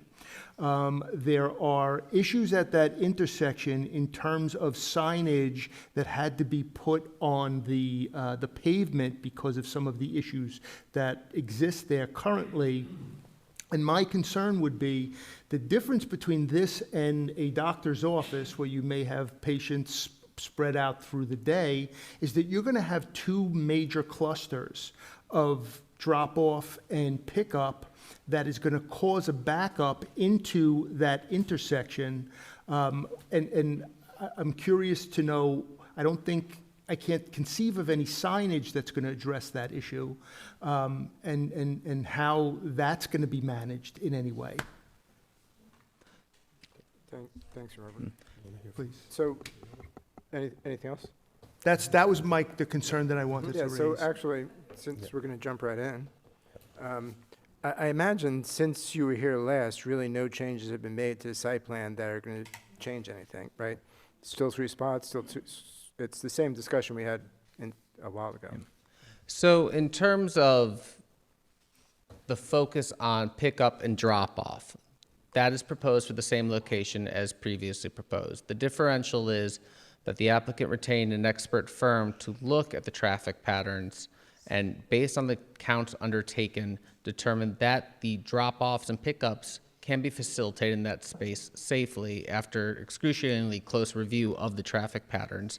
I would note that, be it for the doctor's office with a longer or a greater amount of folks coming in and out during the day, or a daycare when you have pickup and drop-off slotted periods, there is a history of cars backing out at the site from 3 wheel stops into the Downer Avenue right-of-way. I know that there is the comment regarding having folks coming at close points of time in the morning and the evening. We did note that the pickup and drop-off times are relatively long slots. So again, 7 to 8:30 in the morning for drop-off and 4:30 to 6:30 p.m. in the evening for pickup. For 15 kids, which is a significant reduction from the 25 that is permitted under the zoning law. So you have 15 kids, and some may be siblings, some may be carpooling, but you're coming for an hour and a half for drop-off in the morning and 2 hours in the evening. So I don't expect it to be necessarily a situation where you have parents lined up one after the other all at 7:01 or at 4:31 p.m. But with the fact that we have our traffic expert here, I'll turn to them to see if they can provide any more substance to that answer. And if you are seeking more information, we are also happy to supplement our information to the board.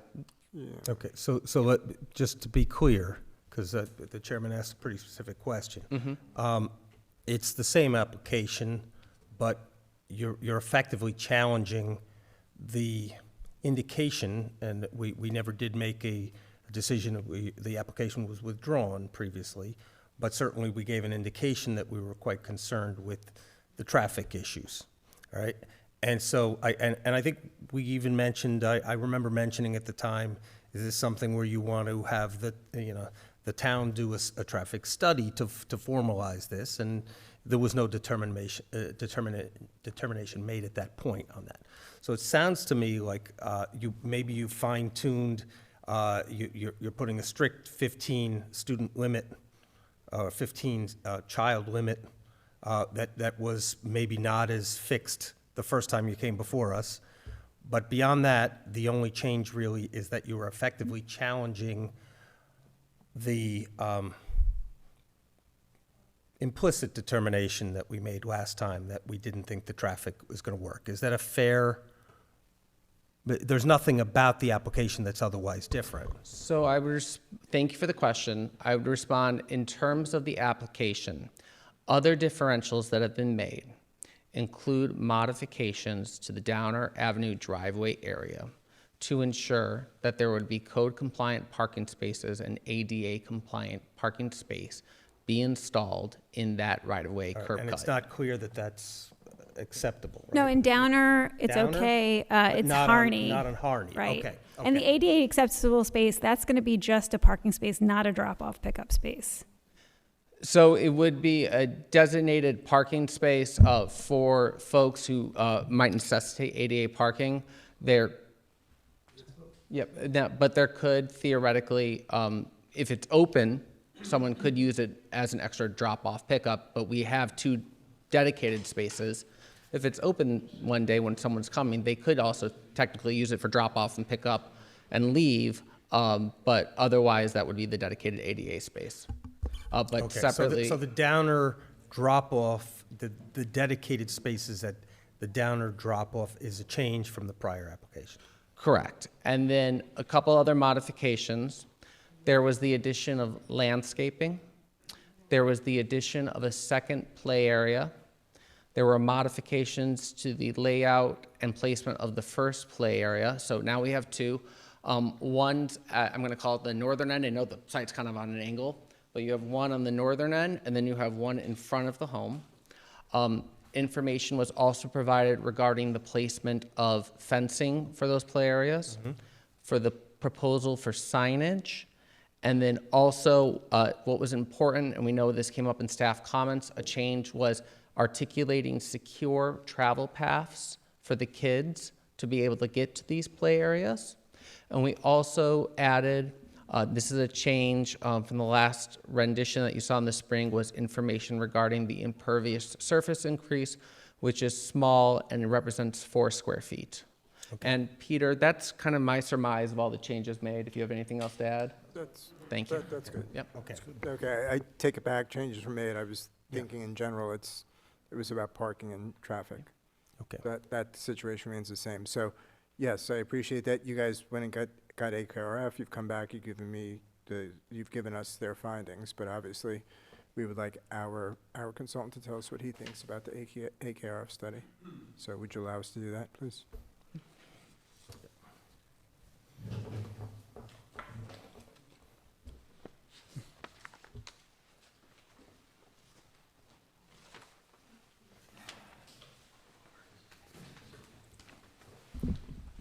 Again, Philip Greeley from Colliers Engineering and Design.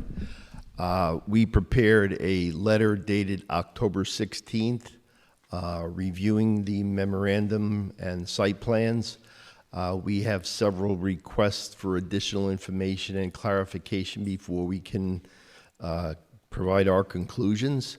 That is outlined in the letter, but I'll run through some of those. Number one is we need to see copies of the raw data that was collected showing the pedestrian and vehicular counts so that we can make sure that the factors used in the analysis are appropriate, number one. Number two, the data was collected on a Wednesday, which is a typical weekday.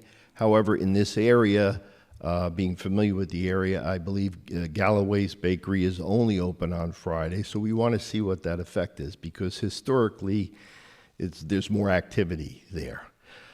In terms of the comparison to the doctor's office has been there for as long as I can remember, but the traffic there was spread out over the course of the day. It wasn't concentrated in the morning.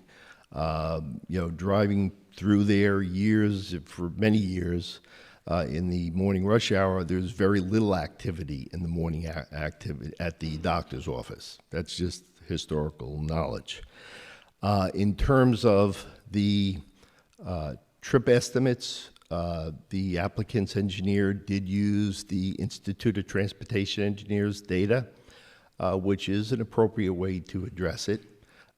There has been a more recent version of that document published, and we need to see the estimates based on that. For a facility of this size, we don't really agree with the carpooling because there's no way of guaranteeing that, and we would like to see an analysis based on the full usage. It was clarified tonight that it's 15, and that's a cap because 15 versus 25 is a different animal. In terms of existing conditions, and again, we want to see the raw data. The traffic on that approach where the driveway is on Downer and Scarsdale Avenue, you get vehicles queued at that intersection because the priority is given to Harney Road, of course, because of the heavier volumes. And that will occasionally occur where it'll back past the driveway. So we're concerned about that. We want to just see that data so we can look at that in more detail. In terms of vehicles turning in and out, we want to see turning tracks of how vehicles can get in if vehicles are queued at the light. In that intersection years ago, there were some modifications and some flexible bollards or candlesticks were put in that area to kind of guide traffic. So That's a item. In terms of, we have some technical comments. On the EAF, there should be at least a reference to the memorandum, just so that anyone reviewing the EAF sees that there's more information. In terms of the parking estimates, I think it would be appropriate, we have the town code, of course, but to also do the parking estimates based on the ITE data for other facilities. The study makes reference to the existing facility in New Rochelle. That's typically something where we want to see how that's operating, what that is generating, how the operation works, because it's a real case of a similar size, I assume. So we want more information on that. Let's see. The 15 versus 25 was identified. The accident data was collected through 2024. We think we should see through 2025 what's available.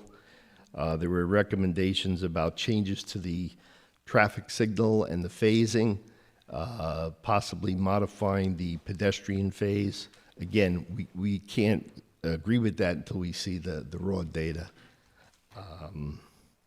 So I think at this point, it's really, we need more information before we can say affirmatively that there is or isn't a problem. There may be other measures that could be done to help accommodate the turning traffic on Downer, but we need to see more information. Let's see.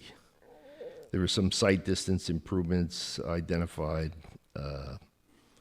But again, I think the bottom line is before we can opine on this, we need more information. Sure. Don't go. So a couple of comments. I appreciate what you're saying, that great, we got a report. You have questions that have to be answered, and perhaps it will shed light on one way or the other. But my questions are more, and someone just said it now, is changing the light pattern or something like that, if that would alleviate, if you find out, is that actually possible, or that's not something the town, like would whoever controls the traffic at that intersection actually consider that based on the feasibility of those changes are dependent on what the base data, and you can make changes to phasing and possibly timing.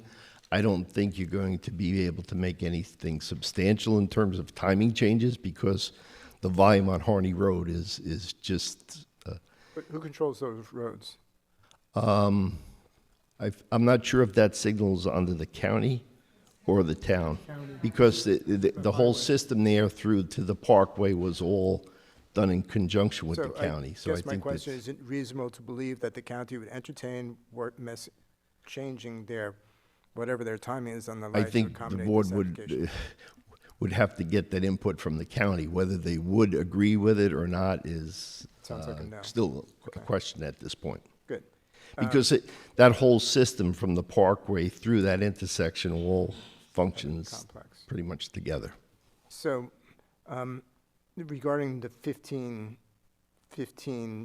drop-offs in the two events that I think occur in the morning over a 2-hour period and in the afternoon at a 2-hour period, and it is 15, and the applicant has said that the ACRF report has indicated that's over that period it's kind of minor, and I guess that's what we read, and I guess that's why you want some more data to look at it.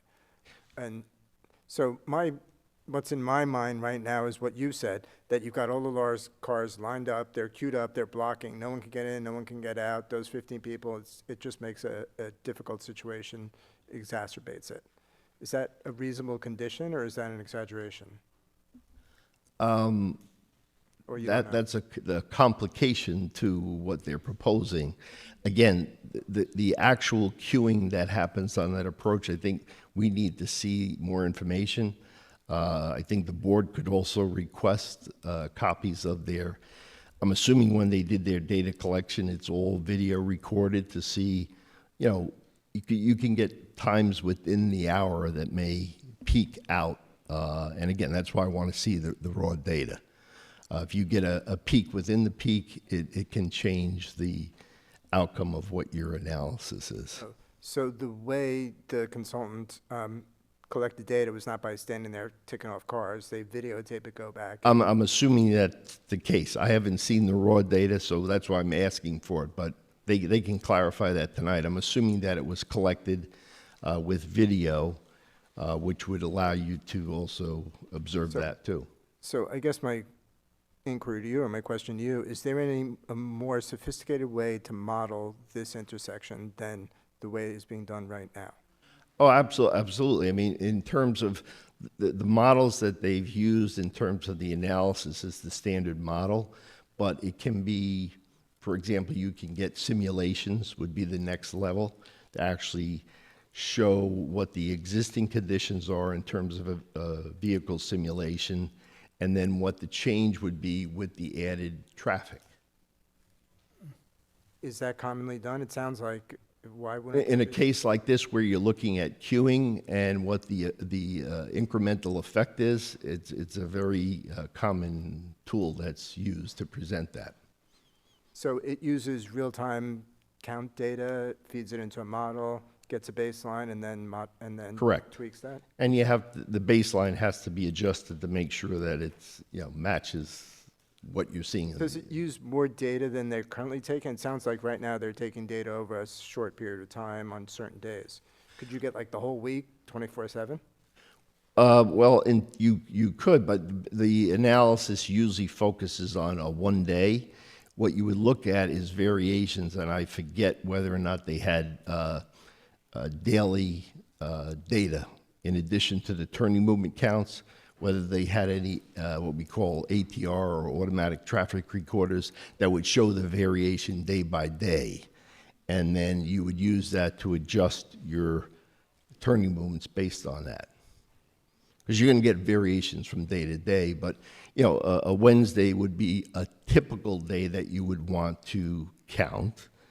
But in this case, with what goes on at the bakery, and I think it's important to know if that has any effect. Right, so my understanding, the way I'm looking at this right now is the consultant came up, he did the report, did it by code, everything looks fine. His conclusions he brought forth, and he said, everything is okay, it works. That's great, that's a report. I understand it, that's what engineers do. You did the same thing. Is there any way to get a more, and honestly, when you talk about counts and everything, I really don't visualize what's going on. Would a simulation help us visualize this a little bit more so we could really evaluate this? I think that would be helpful for the board to be able to see, and the public, because you'll see what is occurring today and then what the effect would be of the additional vehicles. And I think one of the other things we talk about is a traffic management program that, you can say that it's going to occur over a 2-hour period, but what measures are in place to ensure that? Because you could get a concentrated drop-off in the morning or a concentrated pickup in the afternoon. You want to see what the effect of that is. Right, okay. Can we request something like this, or? Sure. I don't exactly know what I'm talking about, you know more than I, but some tool that could help us understand this a little bit better than a hard report. It's a traffic simulation of the intersection and takes into account the vehicles, pedestrians. Okay. I'd like to explore that. Would it be more helpful to get the responses back to your questions first? Yes, Yeah. because Okay. we want to make sure that the data is what's being reflected in the Yeah, analysis. but So we can table that idea to the next meeting. Well, I think it would be useful for the applicants and their engineer to pursue that and be ready for it, because that's the next step. Okay. Yeah, They proactive could for do next that at steps. their discretion. If they want to start, fine. If they want to wait, that's their discretion also. Okay, great. So as far as the parking goes, it seems like a detail that'll get worked out. Maybe it won't get worked out, but right now I'm concerned about traffic. The only thing I would say to that is, I know we're talking in future, but more than 1 day. You want to get a nice long study. I'm assuming you would probably say that too, but at least 2 weeks, and you find that worst case scenario, maybe even add like a safety factor of some sort for that simulation. We want to see worst case scenario and whether it works or not. Mm-hmm. Okay, so that's my, Do you have any more comments, Phil? or- So I just remember that, rather absurdly, that there was actually a bus line that was running through that neighborhood in the mornings, which, again, it may not have been on Downer, but maybe it was. I don't really remember. Whoa. So you have an opportunity So- to come to so- the microphone, just. In the reason we're asking for the data, because it also shows the vehicle types that are counted. The buses, truck traffic. Yeah. So That's why we need that. Yeah. I do have just one more question, and maybe it's a question that's not helping our side of the table right now. Since it's only 15 people, would it be possible to stagger, I mean, it's an operations thing, to stagger the arrivals such that they're spaced out enough that it wouldn't impact traffic every 10 minutes and enforce that? That would be a condition that you could place, and we also identify here, even though we didn't finish our review, that this would be appropriate where you have a post-opening monitoring to make sure that it's being managed that way. Right. And for the record, there is no our side of the table. We are objectively Thank you, Phil. considering Yeah, this so- application. My point is that we're trying to see both sides, so. Right. Yeah. And Mhm. to So I recollect see both what sides. happened in the previous one, we did bring up those items, and it seems like the party here is still presenting the same 15. Well, that's, people, stuff like that's, that. yeah, no, I think there was a little bit more of a spread. It wasn't a commitment to 15 at the time. It was Was it ever a likelihood 25? of 15, but and again, I can't remember what was the actual application and what was the fear mongering. Because I think I was hearing they're going to be 30 or 40. Right. But I heard but- hard 15 just Yeah, now. but yes, no, that's the applicant has said they're going to cap this at 15. And that would be a cap part of your Yeah, conditions. and any approval would incorporate that cap. And monitor. Yeah. Yeah, it would incorporate the cap, and we could do a post-occupancy monitoring. I mean, long-term monitoring, that was something I would want to talk to the code enforcement officer about, because that could be a lot of time to go and watch to make sure that arrivals are coming spaced out on a certain period of time. A post-occupancy monitoring period, maybe 2 post-occupancy monitoring periods at a certain period of time might be reasonable, but kind of just as an ongoing condition might be difficult. Right, and this is not to say that we're accepting it subject to what you just said. It's Yeah. just a scenario that might be pursued. It's 10:41 right now. Yeah, so- I think we should wrap this up in the next 20 minutes. Yeah, so I think you're right. I'll stop talking. And so I think this is, listen, everyone, I see that you're all here. This is the last application. I know what you're here for. But this is not going to be resolved today. So what, Yeah, what I was going to, I think you're right. So even though you came here, and I thank you, Doctor, I think you've answered everything, and I think we'll figure out how to talk about simulations amongst but ourselves. maybe right? we hear from a few members of the That's public. what I was gonna say, right. And yeah, that's. Sure, and maybe on the simulation, the and best just thing. If you can, you know who you are. Yeah, try and get the people who up here who could be quick, all right?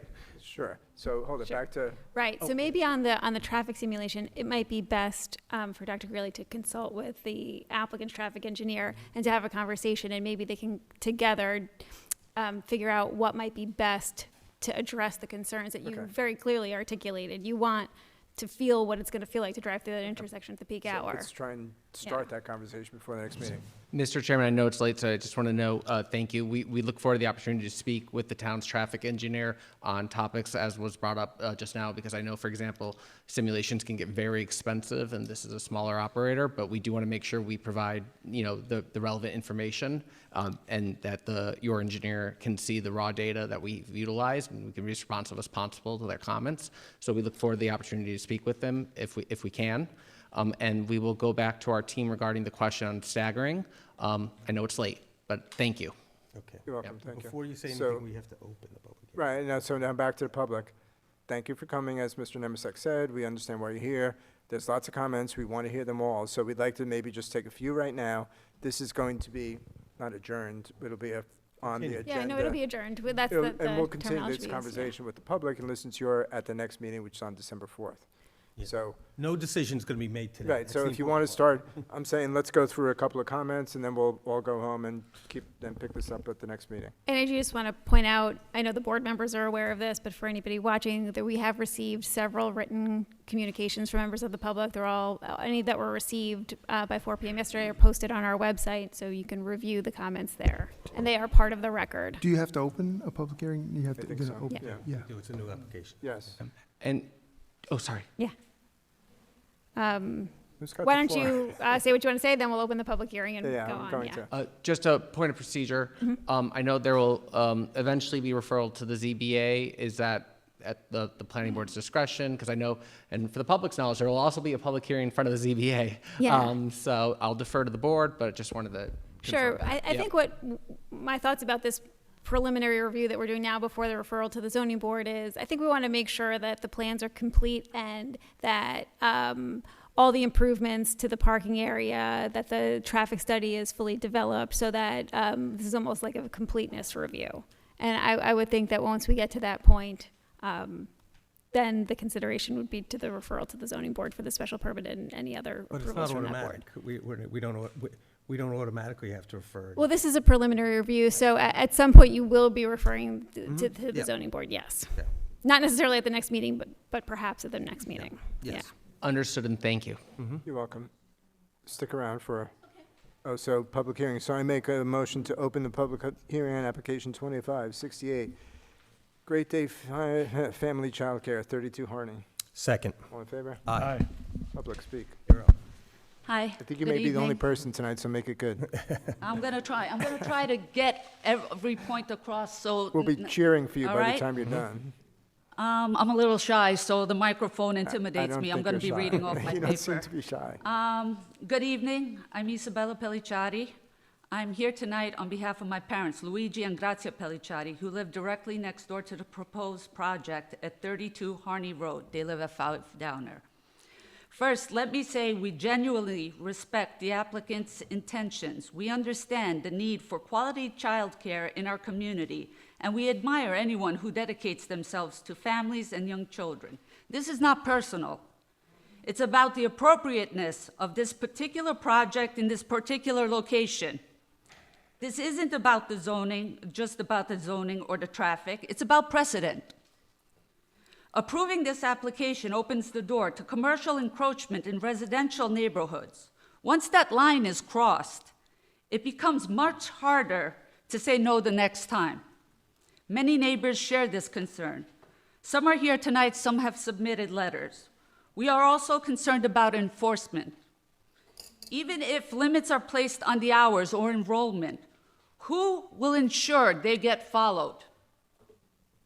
The burden falls on the town and creates ongoing tension on a street that currently is peaceful and cooperative. Please consider the overall impact: more traffic, less parking, more noise, loss of privacy, and zoning violations. These are not small changes. Together, they would fundamentally alter this part of Eastchester. The safety risks are especially serious. This is a congested, low visibility intersection. Adding daily drop-offs, pickups, and a play area near a main road isn't just a bad fit, it's dangerous and reckless. I know public meetings can get tense, so let me be clear. We're not against progress, and we're not trying to stop anyone's dreams.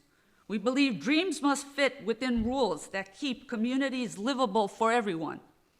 That's what zoning is. A promise that we can all enjoy our homes without one property overwhelming another's. This is a residential neighborhood. A for-profit daycare of this size does not belong here. This proposal has already been rejected twice, and it should be denied again. On a personal note, we spent my father's birthday here on March 27th. Tonight is my birthday. We're here again tonight. That's how important all of you are to us and our community. We don't want to keep coming here and opposing the same unresolved issues. It's the same thing over and over 3 times already. This is time for a final decision. one that the board needs to make that respects the rules, protects the neighborhood, and brings this matter to a close. Thank you. Thank you. Just before you begin, just for the purposes of clarity, this, to my understanding, my recollection, this application was withdrawn previously. It was withdrawn, not yes. rejected. Right, thank you. And I don't recall yeah. your name, but the last time you spoke, it was about 15 minutes. Okay. We don't have 15 minutes for you today. I understand. So my name is Hold it, Josephine. Yeah. Are you together? No, no. Go ahead. Hold it. Can the chairman do his chairman thing? We just have time for one Good more. evening. My name is Grazia Hold on, Pellicciari. please, wait. Okay. So we have time for one applicant to have some comments. So you guys figure out who it's going to be, please. Okay. The reason I want to talk tonight is this. Sometimes when they say about that they're doing reconstruction this, fixing this, fixing that, since the house was bought, they just did the painting of the house. They did the painting of the parking in front of where is two downer. That's what they use. But over there, they have a pole that says no standing and no, you cannot do nothing over there. When they're talking about the big playground in the back, it's just for slabs. You call that playground for 15 kids? I don't think so. I don't think so. When they talk about that, there is a place that they go back. There is 2 AC in the back of the house. There is nothing else. How these 15 kids, they're going to play in this house? When in the front of the house, if you're not careful, there is a sidewalk. When the people, they're going to work in the morning, if you're not careful, you get killed from the cars. Believe me, it's 37 years I live in that neighborhood, and I see it every single day and every single morning, nighttime. When these cars, they're going to stop, they're going to park at the side of the road. How are we going to get out from the driveway? How the bus is going to make a turn? How the people that they come from Scarsdale Avenue, they're going to come into the downer when they're going to find all those cars?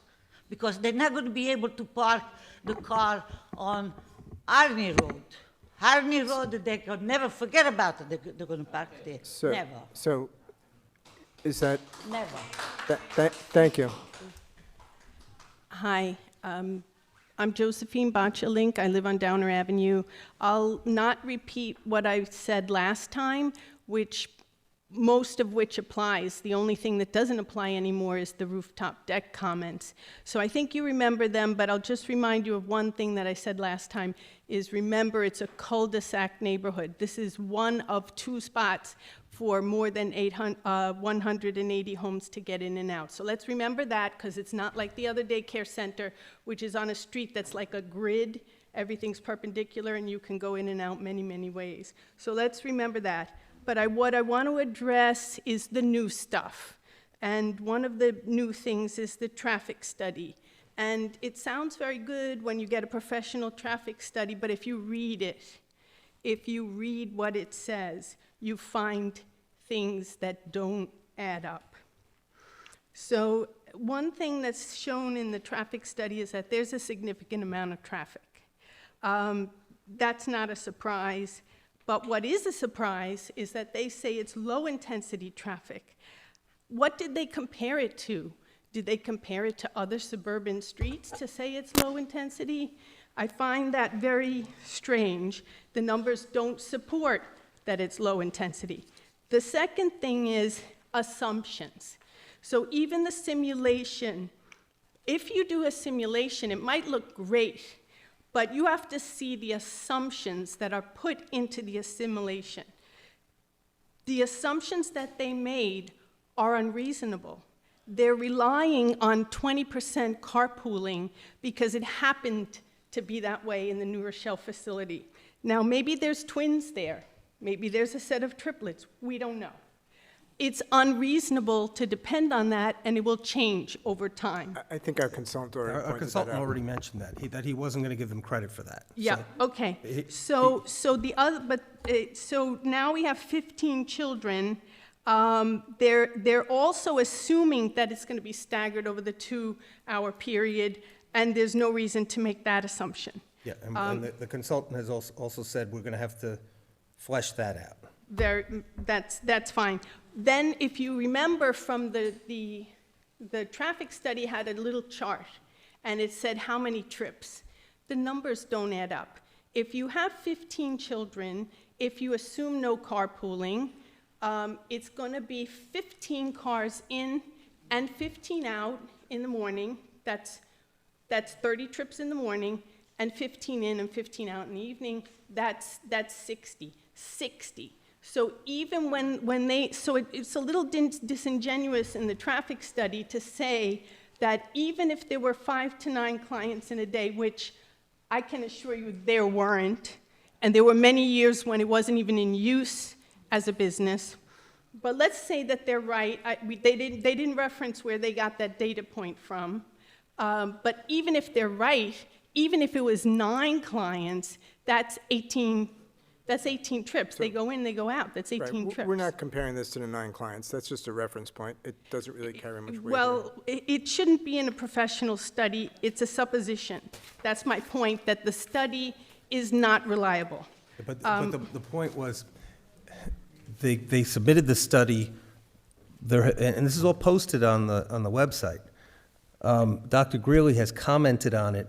They've been given the opportunity to come back with more information, which will be shared with Dr. Greeley. So you're commenting already on something that's a little bit like yesterday's news. So let me move on. Sure. I'm happy to move on. So the traffic study's flawed. Let's move to parking spaces. Even if they win on this appeal about having 4 spots with the tandem spots on Harney Road, that's 4 spots. Then there's 3 on Downer. That's 7 if they win. If they don't win, it's 5. The town, they did withdraw, but there is a town denial letter. And the town said that 9 spaces are required. 9 spaces are required. 2 for residents, 3 for employees, that's 5, and 4 for drop-offs and pickups. They're not doing anything right now. Sorry? I said they're not looking at parking right now. Obviously, we're not deciding parking right now. So you bringing up the existing conditions and pointing out that they don't meet code doesn't really help us. My point about the parking is that we can faff around on the traffic and waste time, money, effort, but the point is this can never be approved based on parking because you require 4 spots for drop-offs and pickups, and there can never be 4 spots on Downer Avenue. So that's really a threshold issue, and it's insurmountable. There is no way around that.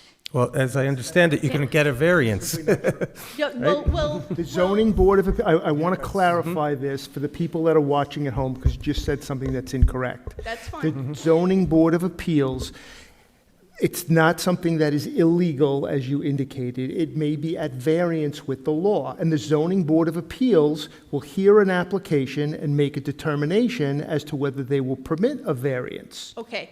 Then understood. So but this assumes that they're going to win on appeal on the 2 spots for the employees and residents, and get a variance for the drop-offs and pickups, and there's still 1 short. But this board does not deal with variances. This is the planning board. Can we table the parking discussion? That's fine. So tabling the parking discussion,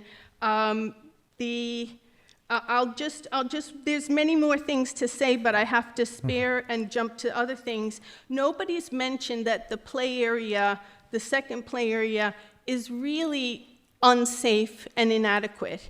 It's about the size of the podium you all are I think we just sitting on heard that from your predecessor. No, but I know that let's just be clear about what this space is. There's many pictures, and I'm sure you've seen it, but maybe not focused on it. It's literally the space that the bushes occupy in front of the house. These bushes are going to be removed and put up further. So they're citing that it's 35 feet wide and it's 9 feet in depth. But it curves It's 9 feet on the deepest. On the narrow part, they don't give that stat, but you can look at it visually. It's about a third of the size, so it's about maybe 3 feet. You cannot have kids playing in a little narrow strip. They're going to hit their head on this side on the fence. They're going to hit their head on that side on the house. Maybe if you have chairs and you tell them that they have to sit there with their hands folded, maybe they'll be okay. But that's not what kids do, and there's no room for toys. So although I like listening to you speak, could you just bulletize your remaining points so we can get through them? That's a very big point, but now I want to talk about the fences. The fences you have to realize they're proposing 4-foot fences. That's nice, they're not that high, but they're very close to the house, and it's covering about 2/3 across the house, because you've got the third that's got this little strip that they're going to make into a playground, and then there's the strip that's going to be covering where they walk up the steps to the other play area. So basically, we have no houses in our neighborhood, but all of Eastchester, I've never seen any, that have a 4-foot fence, like 2/3 across the property, very close to the house. Aesthetically, that doesn't fit in with our neighborhood. That's highly irregular. Why would that be permitted? So I'll leave it at that. There'll be other opportunities. Maybe I'll just actually say one last thing, that they mentioned CCTV. I wonder if that brings up privacy issues for the neighbors. I wouldn't be happy to have CCTV right next to me. I don't know what would be recorded from what I was doing in my own yard. So there'll be other opportunities. There's a lot of points, but actually you have all my points. I gave Ms. Wilson 5 copies, so you're welcome to see more, but those are the main new things. Yes, please come back. Thank All you. right, so as I said, this is back on the agenda for the next meeting, December 4th. So please, if you didn't make comments today, come in next meeting and we'll continue. Yes, sir. I didn't hear. What did you say? Yeah, and we're really sorry about that, guys. You were last because numerically this was the last application. Next time you won't be the last application, I suspect, because there'll be a new application which will be the first behind you. application. All right? All right, so yeah. thank you, everyone. So that's over. So I make a motion to close the Town of Eastchester Planning Board meeting of October 23rd, 2025. Second. All in favor? Aye. Good.